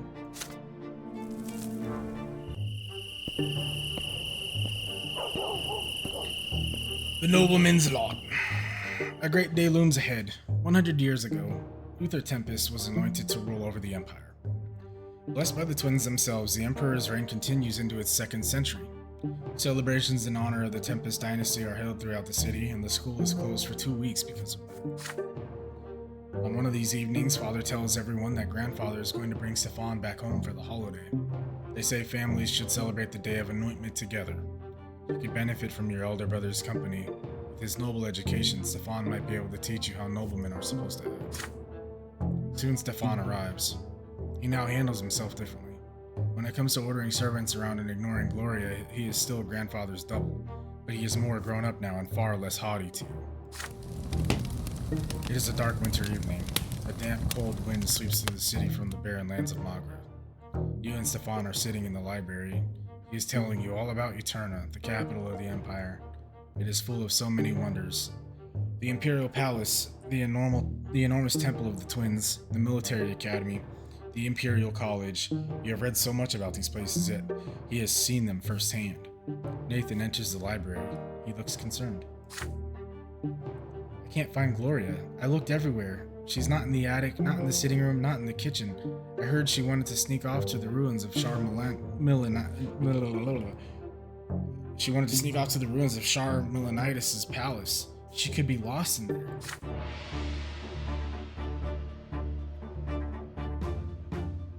I've got to take a quick break and I'll be right back and we'll continue on with this chapter. BRB. Starting soon screen though, but BRB.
You and Stefan exchange looks. Charmelinitis, the rebellious duke, the ruins of his palace are a dangerous place. Some children claim his tainted magic still lingers there, which means you absolutely have to make your way there and back to prove you are not afraid of the long-dead witch. Your brother tells you to wait. He leaves and soon returns with his sword in its sheath. Get ready, Beef. We're going to rescue Gloria. She must have gone to the ruins in search of inspiration for another one of her little rhymes. The two of you instruct Nathan to tell your parents you've gone for a walk in the square. You and your elder brother head outside. You are confused by Stefan's actions. He refuses to treat Gloria like a human being, so why is he still so determined to rescue her? Stefan notices your expression. Are you wondering why I care about Gloria all of a sudden? I can't act in any other way, can I? The law of honor compels me to protect my family. Gloria will never be a Brante, but father still took her into our house. I must protect his seniority and defend Gloria like she is one of our own. You are a Brante too, noble or not, which means it is your duty to aid me. Ruins of Charmelinitis' palace span an entire district. The palace was abandoned centuries ago, and its remnants are overgrown with thick underbrush. The ruined palace is empty, nothing but cold wind blowing over crumbling brickwork. Even the worst scum of the land steer clear of this place.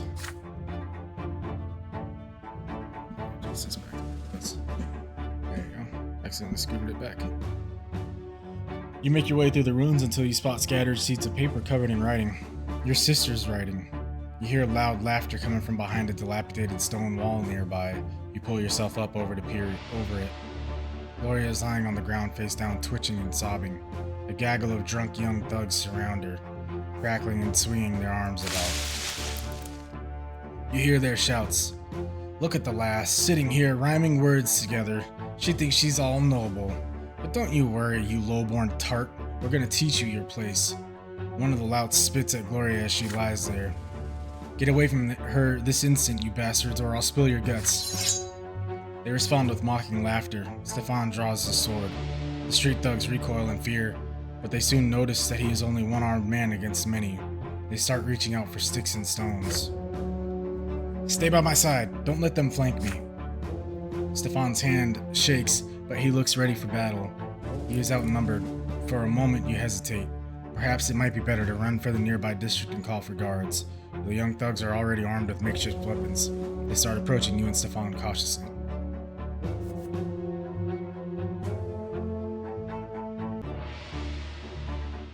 Okay.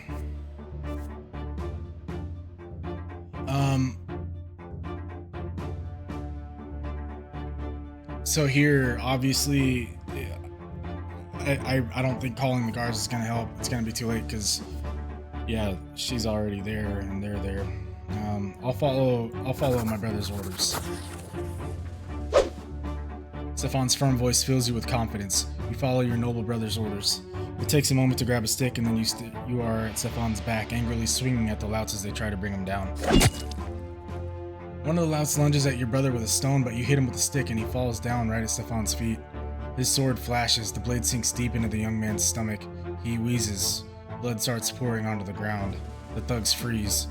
Stefan pulls his sword out, his face an inscrutable mask, and returns to his fighting stance. You are stunned to see Stefan take another man's life so easily and effortlessly, like picking his own teeth. The thugs look like they are about to flee. There is rage and confusion on their faces. They never expected the young nobleman to use that sword. Stefan just scoffs at him. Lowborn scum, that's all you are. This is the only language you understand. Good job, brother. Gloria, get up. We're going home. He turns to glance at your sister, giving the enraged thugs just enough time to rush you. You get separated from Stefan. Now your back is against the wall now. They hit you hard, in the stomach, then the face, then the side of the head. Your mind slips away. Did I just die again? Okay, I don't think I died. When the darkness disperses, you find yourself lying in your bed. Stefan is in the armchair, looking at you reading a book. He's alive, with left arm in a sling and a black eye, but still alive. Your head is spinning and you feel nauseous. You try your best to sit up. Stefan looks up from the book. Don't try to get up. You lost a lot of blood. I suppose that was a few thugs too many for a single warrior, even with good backup. I'm impressed. We fought like an army. The noble orders, the commoner obeys. I knew he was going to say something like that. We defended the family's honor together, you know, brother, and the nobleman's lot is also a great burden that few are able to bear. It takes courage, not to fight everything you see, but to do your duty. Each and every decision a nobleman makes becomes a part of his family's legacy, flowing in the blood tide forever. I think about it often. A nobleman mustn't act weak. A nobleman mustn't suffer like people of the low-born lot. A noble must rule over them wisely. A noble must ensure that they have work to do. It's not merely your own lot you have to look out after. You have to ensure that 1,000 others can live by their lot as well. And there are so many more matters to take care of. Honor, dignity, tradition. It's tough. But it's what it takes to be a nobleman. Do you understand what I'm talking about? There is approval in your brother's eyes for the first time in a long while. It was a pleasure to fight side by side, brother. Cool.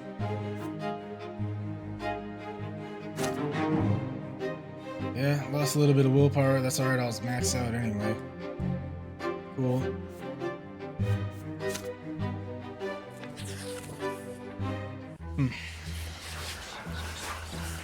Trial of the assailants. Before long, the entire city hears how a gang of lowborn thugs assaulted Stefan Brante.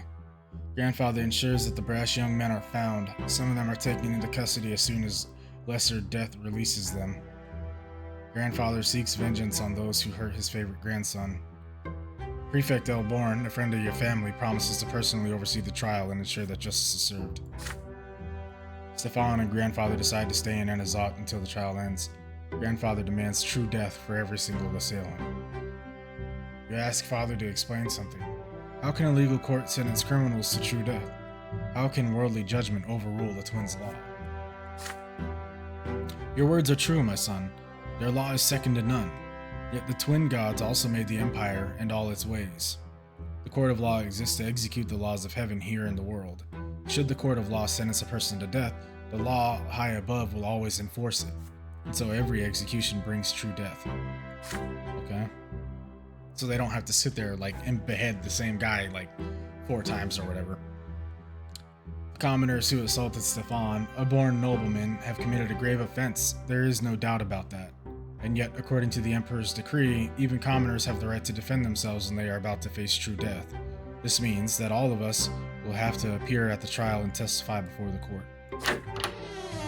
Evening comes. Gloria visits your room. She looks crestfallen, and her fingers keep reaching for her long hair. You put away your school books and ask what is bothering her. The trial is tomorrow. I thought I was going to appear there too as an eyewitness. After all, this whole mess started because of me, but Sir Robert isn't even going to mention that I was there. Can you imagine? He says it would ruin the case. Why am I always in the way? Nobody ever mentions me. Nobody has to listen to me. It's like I don't even exist. And I thought Stefan standing up for me finally meant something. Maybe I will become part of the family. But no, everything is back to usual now. Gloria tries her best to hold back the tears. You do your best to comfort her. Father just needs to keep the family out of trouble. If Sir Robert believes that I only bring trouble, why did he took me into the house at all? Gloria runs away. You return to your books, but you can't help but get lost in thought. But if they told the court you weren't there either, how would you feel then? There is a knock at the door. It is Father. He closes the door behind him and sits next to you. There is an exhausted look about him. Son, you will testify before the court tomorrow. Please remember what I'm about to tell you. Gloria wasn't at the ruins at all. You went there with your brother to inspect this historic site. The lowborn men insulted Stefan first and then attacked him. Stefan had managed to deal with the assailants on his own by the time the guards intervened. Gloria will cast suspicion on the case. If we mention her very existence to the court, the reputation of the family will suffer. Your grandfather will never forgive me if that happens. Do not let me down. We are all counting on you. Recall the night of the fight like it was a moment ago. Gloria sprawled under the feet of those cackling thugs, her poetry, her greatest treasure scattered on the ground. She thinks she's all noble. Those were the words they spat down on her. But doesn't grandfather mean the same thing when he denies that she is part of the family? Well, yes, but also there's another thing that has to be taken into account here.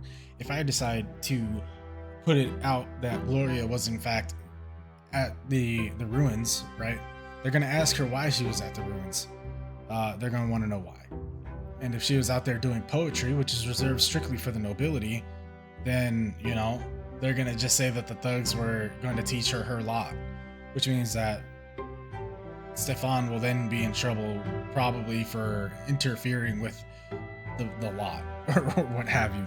So, yeah, I can see why father, as a judge, would know best to leave her out of this situation. I mean, I get it. It's probably the main concern is the reputation of the family, but also if the exact truth comes out about the situation, then Gloria and Stefan would also probably find themselves in some serious trouble aside from the reputation of the family being tarnished. A reputation that me seeking to gain nobility through the mantle, I have to protect that in order for my plan to work. So, but if you do what father tells you, the trial will end quickly. Those commoners will face true death for assaulting a noble. If you mention Gloria, things will get complicated and you cannot predict how the trial will end. Which is more important to you, what is right or what is just?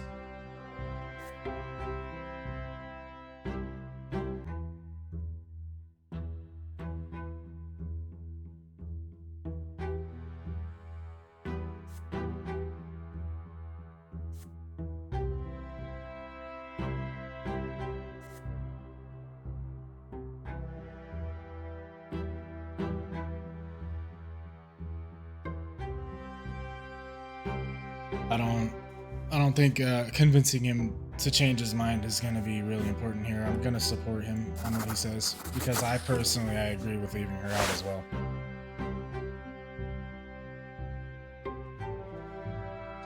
You're not in agreement. You will follow the family's plan for the trial to the letter. A faint smile appears on father's fatigued face. Thank you, son. This is an important case for our family and for me as well. I appreciate your support.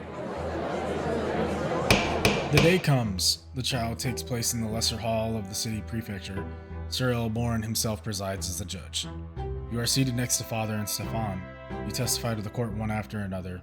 You echo your brother's testimony to the letter. The young commoners insulted you as you were both walking by the ruins. Then they assaulted you. Stefan defended you. The lives of the four thugs are forfeit. Sir Elborn rises to deliver the sentence. Court of Anazot judges you guilty of assaulting Stefan Brante as a nobleman. All four defendants are sentenced to true death by hanging.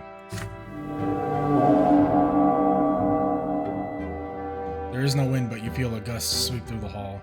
The defendants turn pale. Their mothers are bawling and crying. Everybody in the court feels the dreadful power of the law, and it is stern and just. That very power has been invoked by this sentence, and by that very sentence the lives of the four young men are literally forfeit for all eternity. The gallows await. Stefan and grandfather stand in the front row. The wood creaks, the trapdoors open under the young men's feet. They dangle in the air, wheezing and reaching out for support with their feet in their final moments. Father lets out an inaudible sigh of relief. I think the game kind of wants me to feel like crap about this, but to be fair here, I don't agree with the system at all. So, it's flawed because it's just awful for various reasons. Because if I had made the truth be known, then Gloria would have received an injustice just like these people were. But these guys, I don't agree with their behavior because they're sitting there carrying out whatever they feel is just independently. They could have killed Gloria or would have killed Gloria. They almost killed me, for trying to stop them from doing so. So either way, they deserve to swing because they've probably done this before and they'd probably do it again, especially if they got away with it, which they very well would have, except Stefan would have been ruined as well, and along with the whole family. So, it is what it is. It's all over now. When Gloria comes back home the day after, she refuses to eat dinner and locks herself in her room. I don't know what the big deal is. I really don't. Before she leaves, however, you notice a scratch on her face, and her hair is disheveled. You go to her room and knock at the door, but she will not open. Then she finally replies, "She has already gone to bed, and you should leave." Did you do the right thing during the trial? Your sister is still being bullied. No one knows she has a family to defend her, and Gloria does not want to be defended now. Those 4 commoners saw no mercy. Their lives ended for assaulting a nobleman. What did you seek to prove with this, and to whom? Was it worth it in the end? I know exactly what I sought to prove with this, and yes, it was absolutely worth it. Totally worth it. Gloria, -1. I'm sorry, we're gonna have to work on that another time. She's very hard to work with because the story isn't all encompassing on thought processes. You know what I mean? Like when I went along with her lie, she took that personally, but she wanted me to lie. You know what I mean? But it was like, if I told the truth, she would have gotten in trouble for stealing the candy and lying, and I would have just gotten in trouble for stealing the candy. Whereas if I just told her, she was already caught with the candy. You know what I mean? So it's like,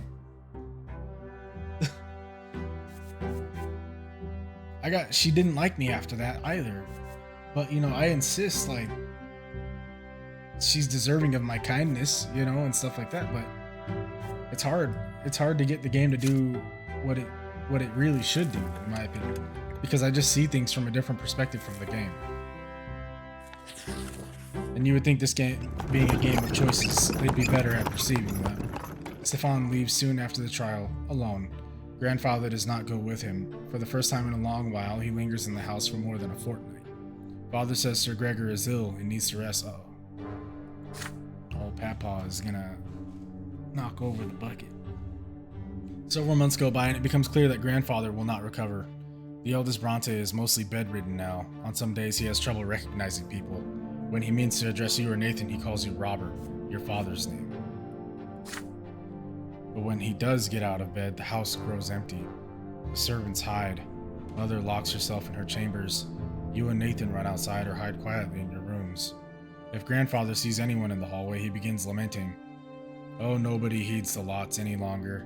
Any harlot with a child can marry a nobleman these days. Children have no respect. His son betrayed him and let him down. And oh, how the Brante family has lost its honor. Again and again, you hear Grandfather knocking at Mother's door, screaming that it's all her fault. He blames her for ruining his chances to find bliss in the thereafter, or hereafter. Here, there, anywhere after, it matters not to me. He blames her for dooming him to suffer at the foot of the pillar. You overhear your parents talking one night. Mother begs Father to move Sir Gregor to his old home and spare the children his decline. Father refuses her outright.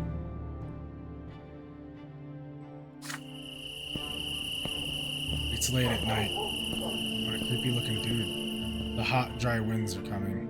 The house is empty save for you, Nathan, Gloria, Mother, and Grandfather in his bed. So the house is not empty?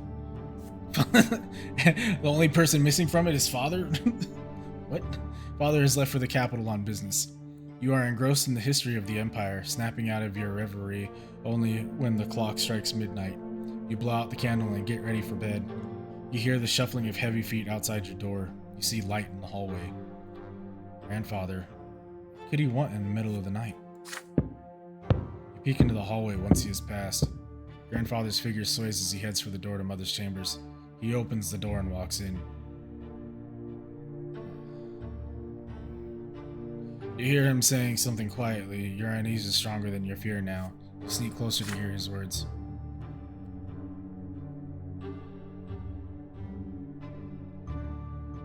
Oh, I need to stop reading that in my head. You foul commoner. I have to cleanse my sins. I have to save my soul. You are my greatest sin. You and what you have done to Robert and this family. I should have put a stop to this marriage. I should have stopped Robert from tainting this house by your presence. Why, oh why didn't I do it? Please, Sir Brante, I beg of you. Silence! You will do my bidding. Fire will cleanse all lowborn filth from this place. Fire and flame will free Robert from this disgrace. This is for my son's sake. For my son's sake, for my sake. I need to eradicate this lowborn filth. The twins, they are calling for me now. I can feel it. I can feel it. He's gonna break that lamp over my mother's head and burn down the house and kill everybody in it. I beg of you, please have mercy. Mother begins to cry. You run into the room, unable to stay out of this any longer. Grandfather's gaunt figure looms over Mother's bed, a lit oil lamp in his hand. Mother is sprawled out on the bed crying. Please, just let me warn the children, I beg of you, Sir Brante. Your steps are loud enough to be heard. Grandfather turns to look at you. Stay out of this beef. Be useful for once. Worldly matters concern me no longer. I see only my sins now, and I am a sinner. And a sinner I am. A sinner. The twins, they forgive no one. They will judge me by the pillar. I must do something. I don't want to suffer for all eternity. Go away. Mother is crying.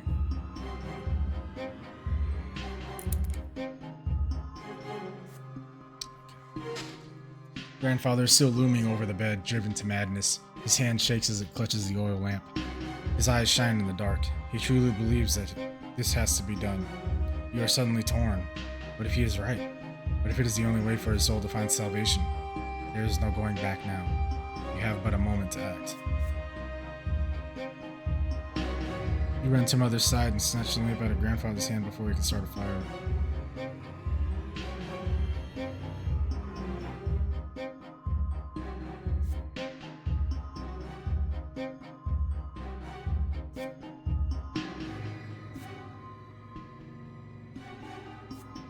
I'm gonna try to stop this guy.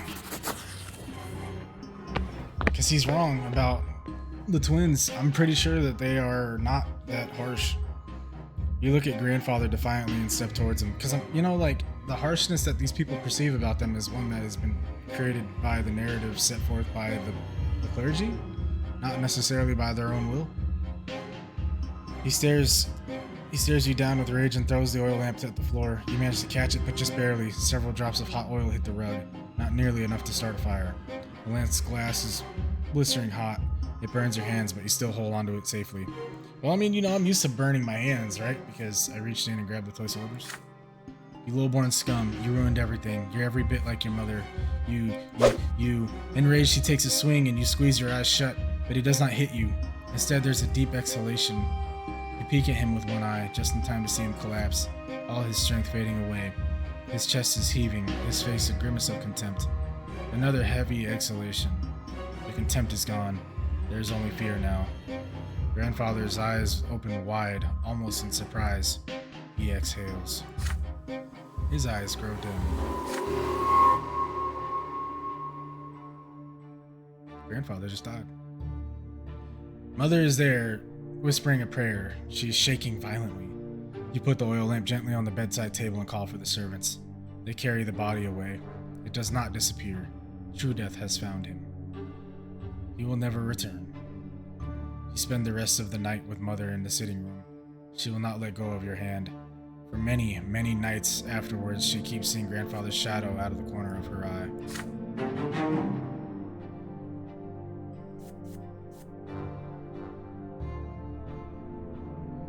Father returns from Eterna the morning after. He is unusually composed as he arranges for the funeral. It's probably a relief to have the guy gone, really. The house becomes quiet. I'm not sure what this relation has to do with anything, you know what I mean? The house becomes quiet. Not the looming heavy sort of quiet of the past few months, but the calm relief you all feel now that the crazed old man is no more. At last, Gregor Brante, the family's patriarch, has departed for the hereafter.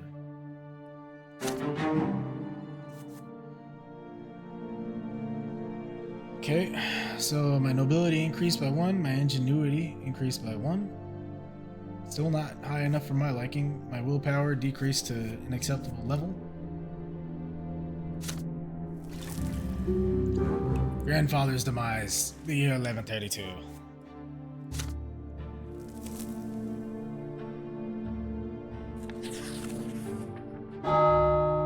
Last respects. The night of Grandfather's death shook your family to the core. Yet no matter how it happened, your grandfather, Gregor Brante, is dead and will never return.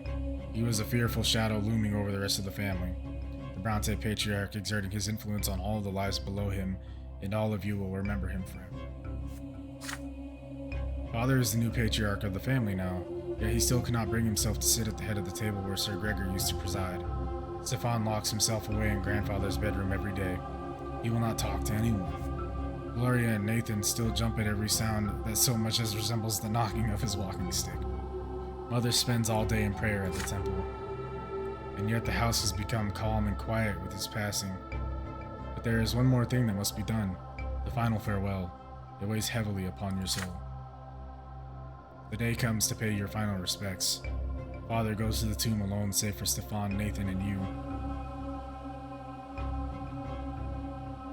Mother and Gloria stay at home.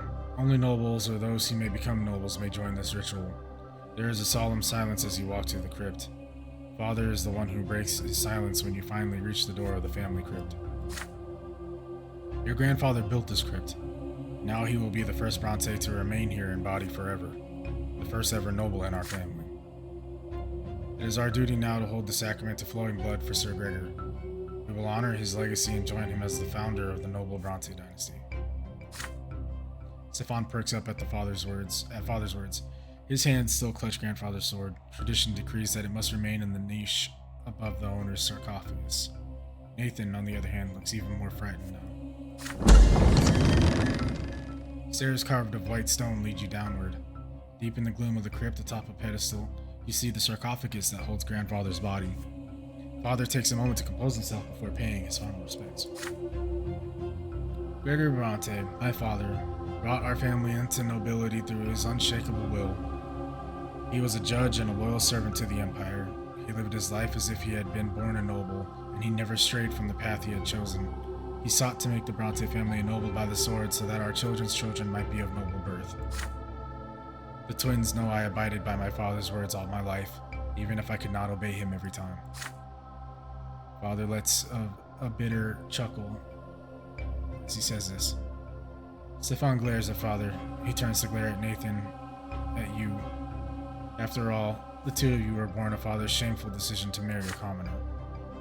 All of you remember his disastrous passing. He did not die the true death he deserved, yet we all must know that he fought for the future he believed in, to the very end, and he would be proud to see his family bid him farewell with this sacrament of nobility. Stefan still glares at Father sullenly. His father's remain clutched around grandfather's sword. Nathan barely pays attention to the words. He looks around with unease, his arms folded across his chest. Father reaches into his jacket and pulls out a slender dagger, thin and sharp. He takes off his gloves. Watch me carefully, my sons. Make a small cut on the palm of your hand and let your blood flow into this duct on the wall of the crypt. It will join your grandfather's blood here and flow forever. Then ancestor and progeny will become as one. We shall enter our family's blood tide and receive grandfather's final blessing. For his blood flows first in our blood tide. He will respond to you. You are part of him, and he is part of you. Okay, so the relationship with grandfather was actually important. With a quick motion, Father slices his hand and holds his bleeding cut above a small opening in the wall. Then he hands the dagger to Stefan. Stefan cuts his hand without hesitation and does as Father did. You receive the dagger next. The dagger handle feels warm. You hesitate for a moment as you look at the palm of your hand. If you participate in this ritual, you will enter the Brante blood tide. You, a lowborn child, a child who is still a commoner. Are you ready to claim your legacy as a descendant of the nobleman Gregor Brante? The eyes of your father and brothers are upon you. Nathan, the younger brother, will follow your example. You can be certain of this.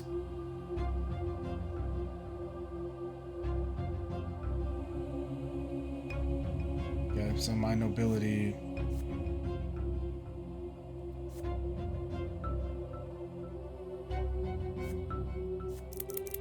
Oh, unfortunate.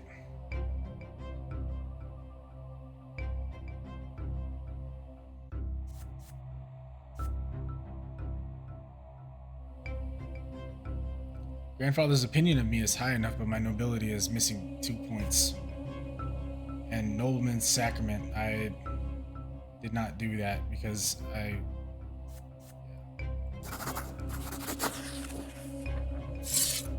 You return the dagger to Father and say you cannot participate in the ritual. You are a commoner and your back bears the mark of the lash. Grandfather would never let you honor his name as a nobleman. Nathan nods in agreement. You do not deserve this honor. Father furrows his brow and shakes his head. Stefan, help me close the lid for the sarcophagus. Remember to ask for grandfather for his blessing. And as for you two, it seems you weren't ready to walk the nobleman's path after all. You're right, son. Your grandfather would never have allowed it. The lid of the sarcophagus falls into place with a heavy resonant thud. Then suddenly you all freeze as each of you hears your late grandfather speak to you. His voice is loud as it rings in the depths of the crypt, and yet he speaks to each of you separately. Foul road weakling, I don't need to rise above your meager birth beef. You have not a drop of nobility in you, and your pathetic little brother is the same. You are a taint upon my flesh and blood. Be gone from my crypt. Your legs carry you out of the crypt of their own accord. Out of the stuffy crypt. You can finally breathe again. You hear slow footsteps behind you. You turn around and meet Nathan's gaze. You did the right thing. If it weren't for you, I'd have done what Father told us. Grandfather said I should stay away from his legacy. He said it'll do me no good if I try to follow in his footsteps. How's that for words of guidance, eh? Nathan sighs as he embraces you. Father and Stefan leave the crypt much later and walk to the carriage without a word. You and Nathan humbly follow behind them.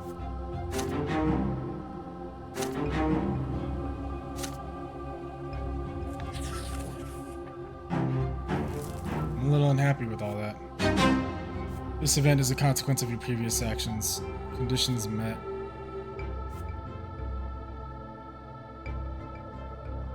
Forbidden love. It's all because my nobility is high enough for this, but it was not high enough for whatever. Another day of school is behind you. You are now wandering your district, taking your time before going home. It is getting dark. Soon you are walking past the splendid mansion of Count El Velasco, one of Magra's richest landlords. You hear a familiar voice from the other side of the iron fence. It is Stefan's voice. It is followed by the sound of a young lady laughing. You peek through the fence and into the mansion's garden, and indeed, there you see your elder brother, just like he is going to meet the Emperor himself. He is currently busy helping a pretty young lady out of the window. She locks him in an emotional embrace. You recognize her. She's Maria El Velasco, Count El Velasco's daughter. And as the whole city knows, she is already betrothed to another young nobleman from a far more illustrious family.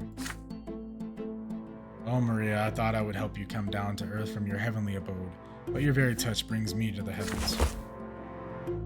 He picks the Count's daughter up and holds her in the air. She laughs, almost imperceptibly, and kisses him on the cheek, but then Stefan takes her by the chin and turns her face to him. Their lips join in a kiss. A flurry of emotion washes over you as you watch it happen. Stefan is putting the reputation of his entire family at risk. Acting so frivolously with the Count's daughter may turn the Count's influence against all the Brantes, and yet Stefan always speaks so highly of noble bearing and composure and family honor, right? What a fucking hypocrite. Pardon my French. Yeah, what a hypocrite. Stefan's face is glowing with joy. Your older brother, he is happy, truly happy. You have never seen Stefan like this, as his arms hold the Count's daughter in a tender embrace, so gently as though he fears to hurt her. And Maria reciprocates his feelings. Must you really rob them of their secret joy? If you ever speak to him about this, no one else must hear it. You wait by the gate patiently until Stefan decides to return from his escapades. He is startled when he finally notices you standing by the gate.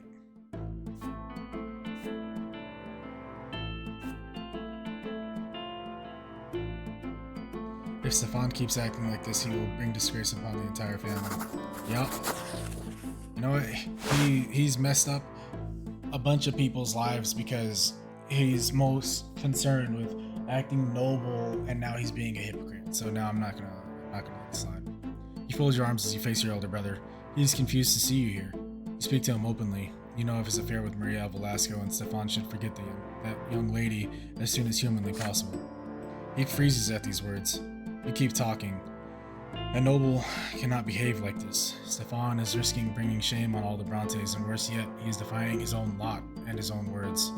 His own words mostly. His honor, Maria's honor, the family's honor, and it will be harmed by his recklessness. How could Stefan have forgotten about this? How could he have let his emotions rule him? Why should you have to be there to remind a noble about this?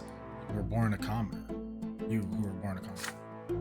Stefan frowns, but lets you keep talking. You wait for his anger, but there is none. When you are finally done speaking, your brother stays quiet for a long moment, and then sighs heavily. Yes indeed, you're right. I lost control of myself. Maria, I am a madman in her presence. I forget the world when I'm with her, and I forgot my duty to my lot and my family. I will part ways with Lady El Velasco and offer my apologies to her father. My brother, thank you. You've reminded me of who I am. But we'll see about that. From that day on, Stefan stops going out at night. His attitude towards you has changed too. He now looks at you with respect as if he has finally come to see you as an equal. Even in his anger, he is now quick to recall your brave decision and stop himself.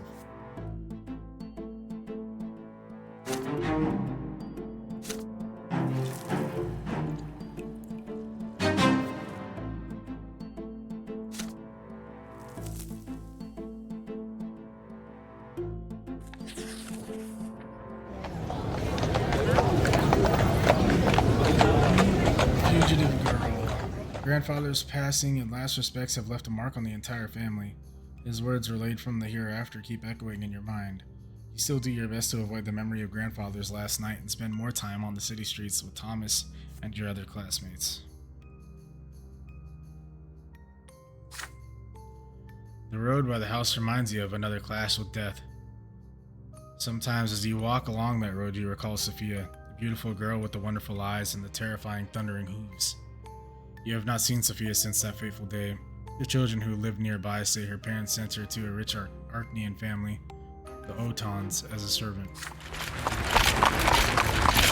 sun has set. The pillar shines palely in the dark sky. Thomas is ill, so you decide to visit him and tell him the latest news. The streets seem oddly agitated tonight, full of horses, cloaked men, strange faces, and hushed voices. A young nobleman in a heavy embroidered cloak is walking back and forth, clutching at his sword nervously. There is a grimace of rage on his delicate blue face. He is an Archnean. You overhear voices. Sir Oton, the girl is not at home. We searched the house. Her parents swear she ran away from home too. They claim they wanted to bring her back. Just do whatever it takes. Turn this loathsome district upside down if you must, but bring my servant back to me. She's here. Sophia ran away from an Archnean? How can this be?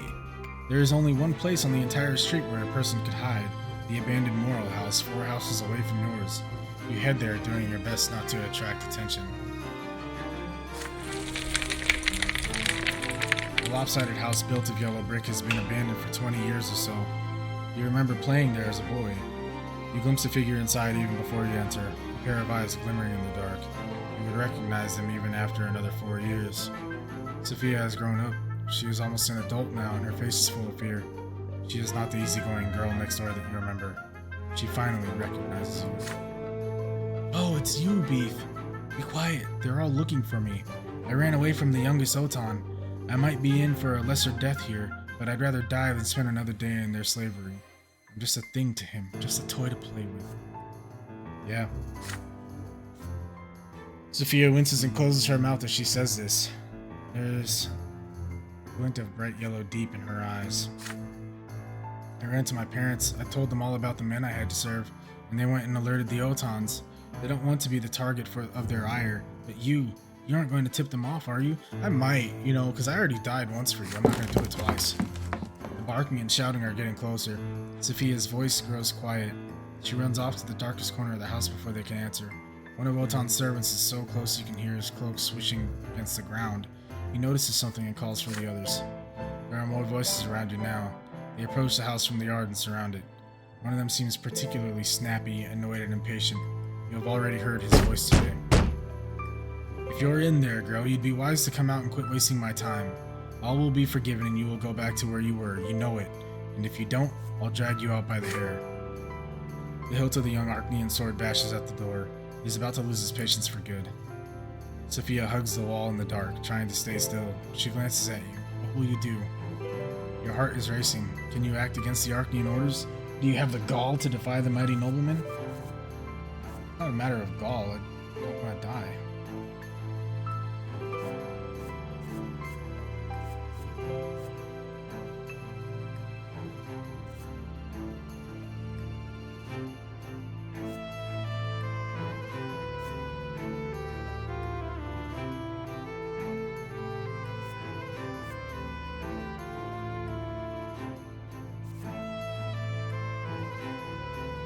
I'm just gonna hide alone. I'm not gonna...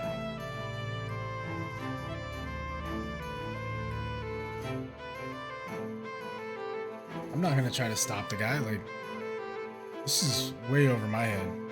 He's an Arcane, and I still have to try to find the road to nobility here.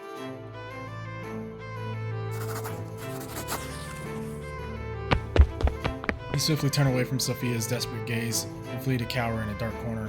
A pained sigh reaches your ears. I knew it. You do not respond. You need to hide. The front door slams open. Heavy footsteps echo from the entrance.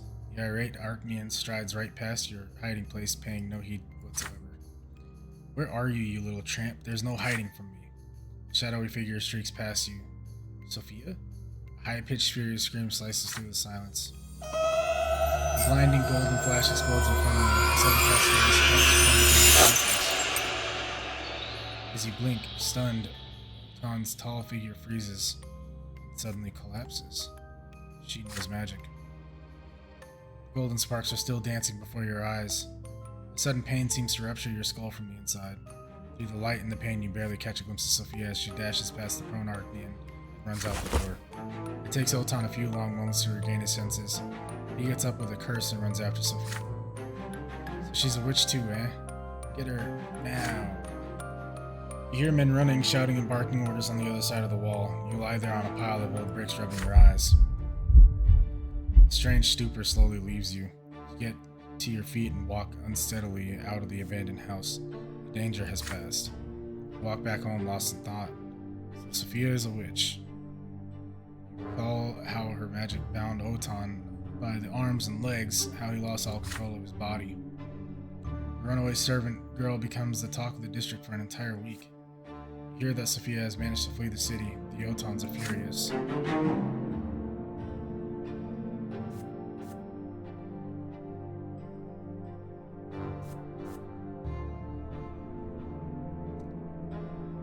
You know, so I've died for nothing. Wish I could go back and redo that. Sophia vanished from your life just as suddenly as she came. You will not see her again for quite some time. I don't care. Matter of fact, from the sound of it, the less I see her, the better for me.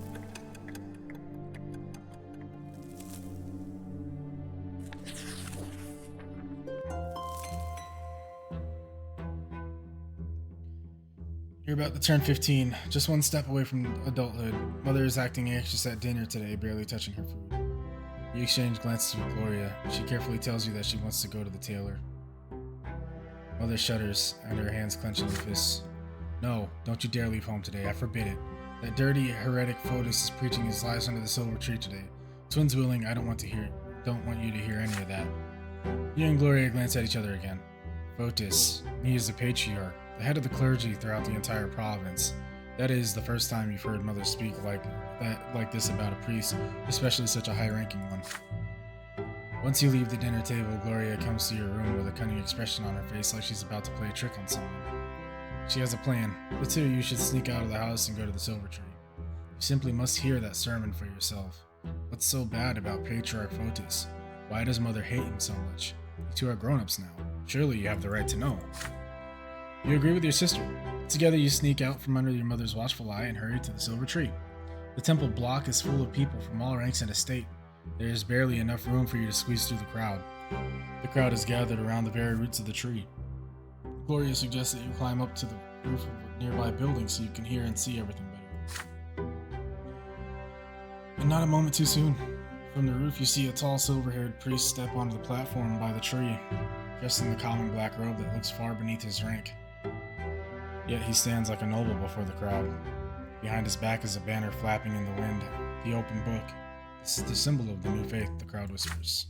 The patriarch holds his hands up to the sky, and the entire temple block goes quiet. He begins the sermon, his vibrant voice rolling across the square. Fotis speaks of a great mistake.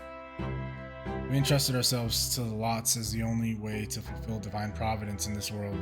But for all these years, the will of the twins has been interpreted for us by a single man, Prophetess Ashius. The twins are ever watching from atop the shining pillar. Of this we have no doubt. But how can we so blindly believe that we truly follow their will by following the lots? Have we not seen the three lots of Asasius fail again and again to answer the question of how we ought to live our lives? Have we not seen people change their lot in life again and again without being smitten by divine wrath? Every person born, whether human or Arcanian, low-born or noble, must find their lot and their way to the gods on their own. From now on, we will seek the gods in the accounts of their own lives, in their own acts in this world, and in their own words as they echo within us. And as we heed the voice of the twins within, we will each find their path for us on our own. The crowd at the Silver Tree listens to the patriarch's speech in stunned silence. You glance at your sister. Her eyes glisten with tears as she hears Fotis' words. And suddenly a hoarse cry rises from the crowd. If there are no lots, does that mean the nobles are gonna till the fields and the commoners are gonna bear arms? The crowd begins to murmur. The patriarch raises an arm and inhales, ready to answer. An odd figure leaps from the crowd onto the platform. A dirty beggar dressed in rags. A knife flashes in his hand. The blade slices. Blood starts spurting from Fotis' throat. He slumps over and collapses. A dark brown puddle spreads across the platform where he had stood. Gloria clutches her mouth to suppress her shriek. A few moments of stunned silence and then the screams begin. The people are frantic. The temple guards try to restore order in the crowd, but to no avail. An old woman dressed in an inquisitor's cassock tries in vain to apply pressure to the patriarch's wound.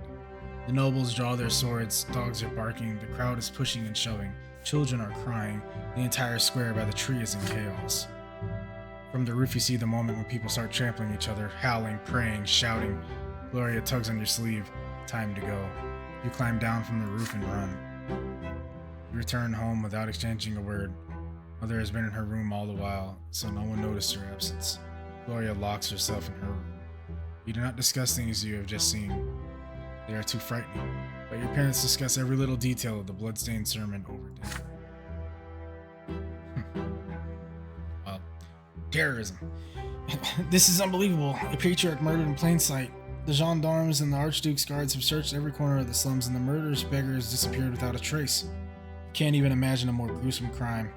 Fotis has died a true death, never to return from the hereafter. Unfortunate.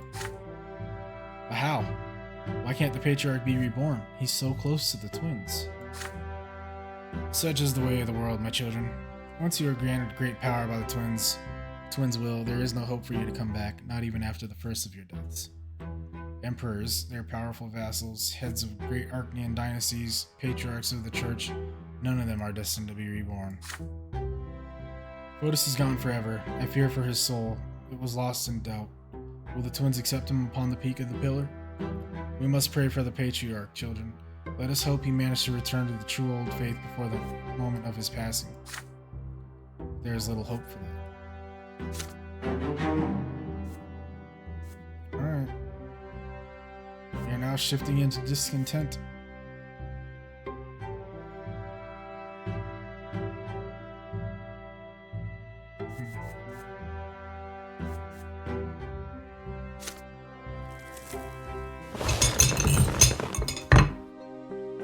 Last night. Tomorrow you turn 16. According to Imperial law, you will be a full adult. Your time at Sir Tibor's school has ended. You have studied enough to apply for the Imperial College and learn the judge's trade there. You are to travel to Eterna tomorrow. Your friend Thomas will go there with you to try his luck in the Imperial capital.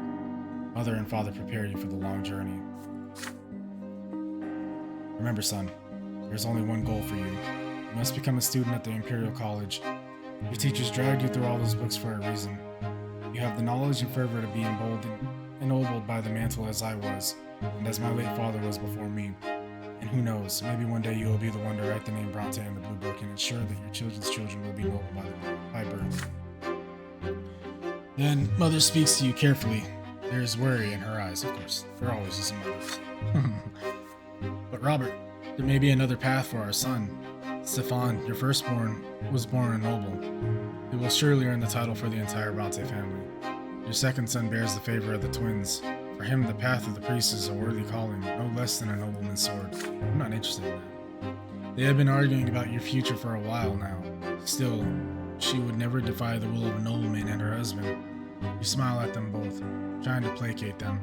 Gloria laughs quietly behind their backs. Just don't become a snoot like Stefan and you'll do just fine. Mother chides Gloria for that. You wink at your sister. Nathan has been downcast all evening. He barely touched his dinner. When everyone gets up from the table, he suddenly rushes over to embrace you. Aw, man, my little brother's gonna miss me. Please don't go, Beef. Can't you stay? I don't know what I'm gonna do without you. I don't know either, man. I don't know what I'm gonna do. You tussle his hair in response. There is no way you can stay now, you say. But when you come home, you will come home. And you will come home. You'll tell him all your stories and bring him a special present from Eternal. This is it. All your lessons have been learned. All your things have been packed for the road. You will leave the family home tomorrow. Tonight is your last night at home before your departure. You walk through the rooms one last time. The sitting room, where Mother used to read you fairy tales. The library, where Gloria used to spend all her time.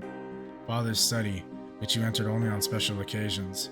The backyard, where you taught Nathan to build towers one summer. The whole place feels so familiar, so dear to you. It feels like home. You lived there for 16 years. Will you ever return? It is getting late. Everyone is already in their rooms, but you hesitate. Father, Mother, Gloria, Nathan. It'll be a long time before you see them again. Who will you spend your last few hours at home with?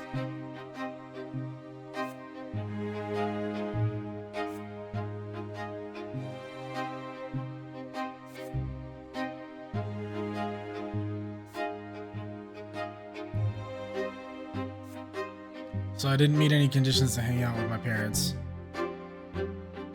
I could spend time with Gloria.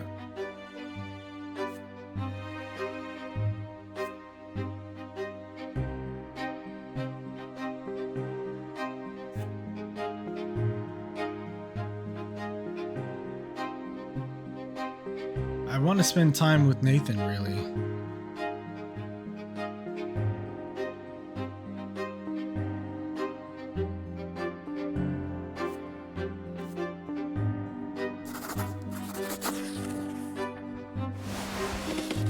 Nathan is already in bed, snoring. You approach your brother quietly and pat him on the head. He is startled, but starts smiling with joy when he realizes it's you. Hi! Hey, can we go outside? I need your help with something. You creep silently downstairs. The air outside is damp and drops of dew glisten in the night. Nathan drags you towards the bushes. A spotted kitten looks at you from the bushes with sad eyes. You see a bowl of water and some scraps of food next to it. Look, he ran into our yard today. See, he's got a broken paw. We need to save the poor kitten. You pat Nathan on the head. Together you sneak the poor animal in the house and take him to the storage closet. Then you close the closet door and begin the treatment. If anyone is clumsy in your family, it's Nathan. Yet his hands are unusually accurate and calm as he binds the kitten's paw. You start chatting as you treat the kitten. As you think out loud about living in the capital and working towards your goal, Nathan strokes the poor animal's wet fur. He sighs. It's tough for me, you know. Thinking about being a grown-up, I'm not much of anything even now. I wish I could be like you. You sure know where you're going and who you're going to be. You shrug. No, I mean it. I can't be like that. They say I'm going to study too and go to Eterna and become a priest or go to college. But there's no way I can make it there. Does that mean there's nothing else out there for me? You'll be leaving soon and I'll be all alone here. You'll write to me. I know you will. And you'll come back one day, but I'm scared. Scared I might lose my way when you're not around. You'll come back, but it'll be different. You'll be different. I'll be different too. You swear to Nathan that even if everything changes, you will always be his brother. You will always be there to offer him advice and support. And you have no doubt that he will find his way in life. It just takes time to find yourself. Sometimes more than you might expect. The sun is about to rise. You should rest before the long trip, but you're not tired at all. Nevertheless, it's time for bed. Before you leave, Nathan hugs you again. Please promise you'll come back, Beef. You swear to him that you will. You get into bed and fade away into a gentle, happy sleep. We'll be waiting for you back here, no matter what. Alright, I maxed my Nathan relation. I've remaxed my willpower.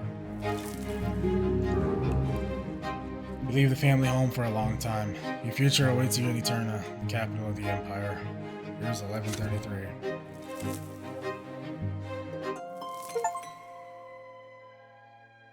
Days of youth. Grow up to become a young man. The end of adolescence. Last night was your final night at home. The carriage is now waiting at the gate, ready to take you to the capital. The clip-clopping of your idle hooves against the cobblestones count the seconds before your departure.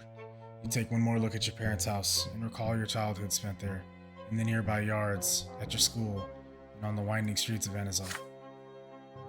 You clashed with the greater world around you and survived. You felt the tingle of emotion for the first time. You were taught by the school and the streets. You explored the city of your birth and learned something of its past. You witnessed first-hand events that will be remembered by history for all time. All of this is yours now, forever. You saw death, lesser death followed by rebirth, and the true death that takes and never gives back. You saw death lying in wait to strike the unaware, like a beast stalking its prey. You saw grandfather's angry grimace lit by the flickering fire of the lamp, the Archduke's cavalry trampling those who stood in their way, and your older brother's bloodied sword slicing through the air. Death has followed you from a very young age. And yet you live on. You have a friend who has been by your side all these years. Tom has taught you many things. How to take a hit, how to keep your word, how to remain true to your own self. And now Thomas is walking to the same carriage as you are with a heavy bag slung over his shoulder. Your friend will remain your companion for the time being. Ahead of you is a long trip towards the capital and adulthood. For the first time, you will be away from your family and home. What awaits you in the future?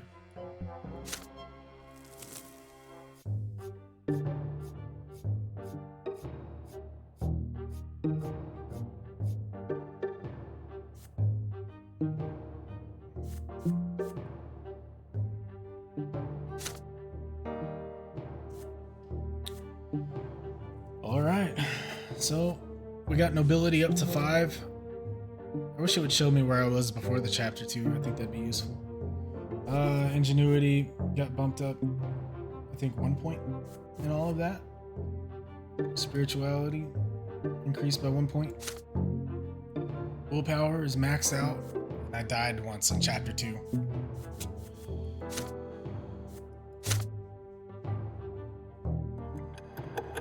My youth.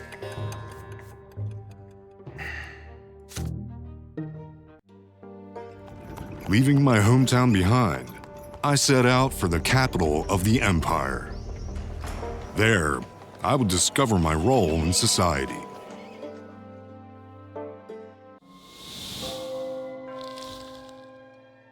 All right. So that's chapter 3. I'm still very much so fascinated by this game and the emotional roller coaster. When I started this stream, I said I might have to stop and play a different game if it gets too emotional, and that almost happened. Probably twice, but not really twice. Definitely once. With the conversation with my mother revealing the truth about Gloria. That was a tough one for me. I almost had to stop on that part. And then just towards the end there, which I didn't almost stop for that one because I knew we were towards the end of the chapter. But you know, having to say goodbye to Nathan when he looks up to me so much. That was another tough one. Yeah. An excellent game. I'm gonna stream this chapter by chapter. I'm pretty sure it's longer than I would like to because at this point we're pushing almost 3 hours of stream, and I normally only stream about half that amount of time. But this game is worth the time. I feel like I don't think I've played a game this. Actually, I have. It's been a long time, I guess, but this is a very good game. And this is the first time I played a game like this, where it's just, you know, reading 2D art, you know, making decisions and stuff like that. I've never played a game like this before. Yeah, I'm glad I've given it a chance. I'm glad I picked it up randomly, because this game is thought-provoking. It's very thought-provoking. as far as like the emotional gravity, the emotionally charged situations, um, I would say certain DLCs for Final Fantasy 14 um, kind of inspire some of those similar emotions towards the end of them, especially. But yeah, we're gonna finish this game via streaming, chapter by chapter. I'm not gonna stream it 2 days in a row. All right. Um, so today or tomorrow or whatever you want to say, my next stream is gonna be a different game. Then my stream following that one might be this game as we uh, enter chapter 3 of 5, I guess, because there's youth and then there's peacetime and then there's uh, the revolution or whatever towards the end. But yeah, so there's that. Also, there's this developer is gonna come out with a second game that I guess is its own separate story, but it's gonna play very similar. It's gonna be another 2D decision making game, um, like this one. It's called I think it's just called like the Life and Suffering of Prince Jovian or something like that. I forgot what it's called, but I would like to finish this one, and then I can already tell this is gonna be a good game. I feel like it's already a good game. And it's got some repeatability factor to it too, because there's certain things that I wish I could do differently. Like I would go back and I wouldn't have died. I wouldn't have died for that girl, um, but I probably would have helped her escape. I would have flipped those two decisions around. I would have let her get hit by the horses and have to be reborn, and then I would have helped her escape if she. But there's no telling, because even if she had died, she probably wouldn't have. Yeah, she probably wouldn't even have been sent into servitude. I don't know. That's a weird one, but you see why I would do it again? Because I wonder how that would have played out if I had done it that way instead of the way that I did do it. Because I feel like my sacrifice for my first life was not worth it. It was not worth it. Although, I did get to experience the twins or whatever, so that was interesting, and maybe shed some light on how my character needs to handle the spiritual aspect of this game, because I don't agree with the lots. I mean, obviously, I'm a modern man, or especially an American, where culturally, we are our historical traditions say that in America, through capitalism and democracy, we write our own success or failure, which I have always agreed with wholeheartedly, growing up. And this whole lot system is more like a European monarchist ideal. So it's easy for me to think that the lot system is flawed, but even outside of that, outside of my own personal background, I feel like the lot system was designed by a certain group to capitalize on the religious beliefs, because nobody questions that the twins exist, because they do, but people question what it is that the twins want you to do. And I'm not entirely convinced that people are doing the right thing. People aren't doing what they want you to do. So that's very interesting in and of itself. So yeah, just a quick discussion about the game there towards the end. I guess I got a lot on my mind about this game, which is awesome, because normally I just play some mindless stuff. But yeah, I don't know what I'm gonna stream tomorrow yet, but I'm gonna try to stick to the same period of time for streaming. The days, obviously, for me, streaming every day isn't gonna be a sustainable idea, but the days on which I will choose to stream and how many of those days there will be is to be determined. I'm waiting for my schedule to come back from something else before I actually commit to that. But the time so far seems to be working well for me. And I know it's a little bit later as far as like it being about 9:30 p.m. Eastern Standard Time, but we'll get it down. And once we find those days, we'll be locked into that schedule for a while. It'll probably change based off the season, but we can stick to it. You know, I want something that's sustainable. So even if that means I stream less, that's a sacrifice that we will just have to make. But yes, thank you for joining my stream this evening. Thank you for watching me on this roller coaster of emotion. Maybe it has caused provocation within you, you know, about like how you would answer this, or you know, because this game has me questioning my character in real life. Maybe not questioning it, but getting to know myself better. Does that make sense? But anyway, thank you for watching, and see you tomorrow or next time. You never know.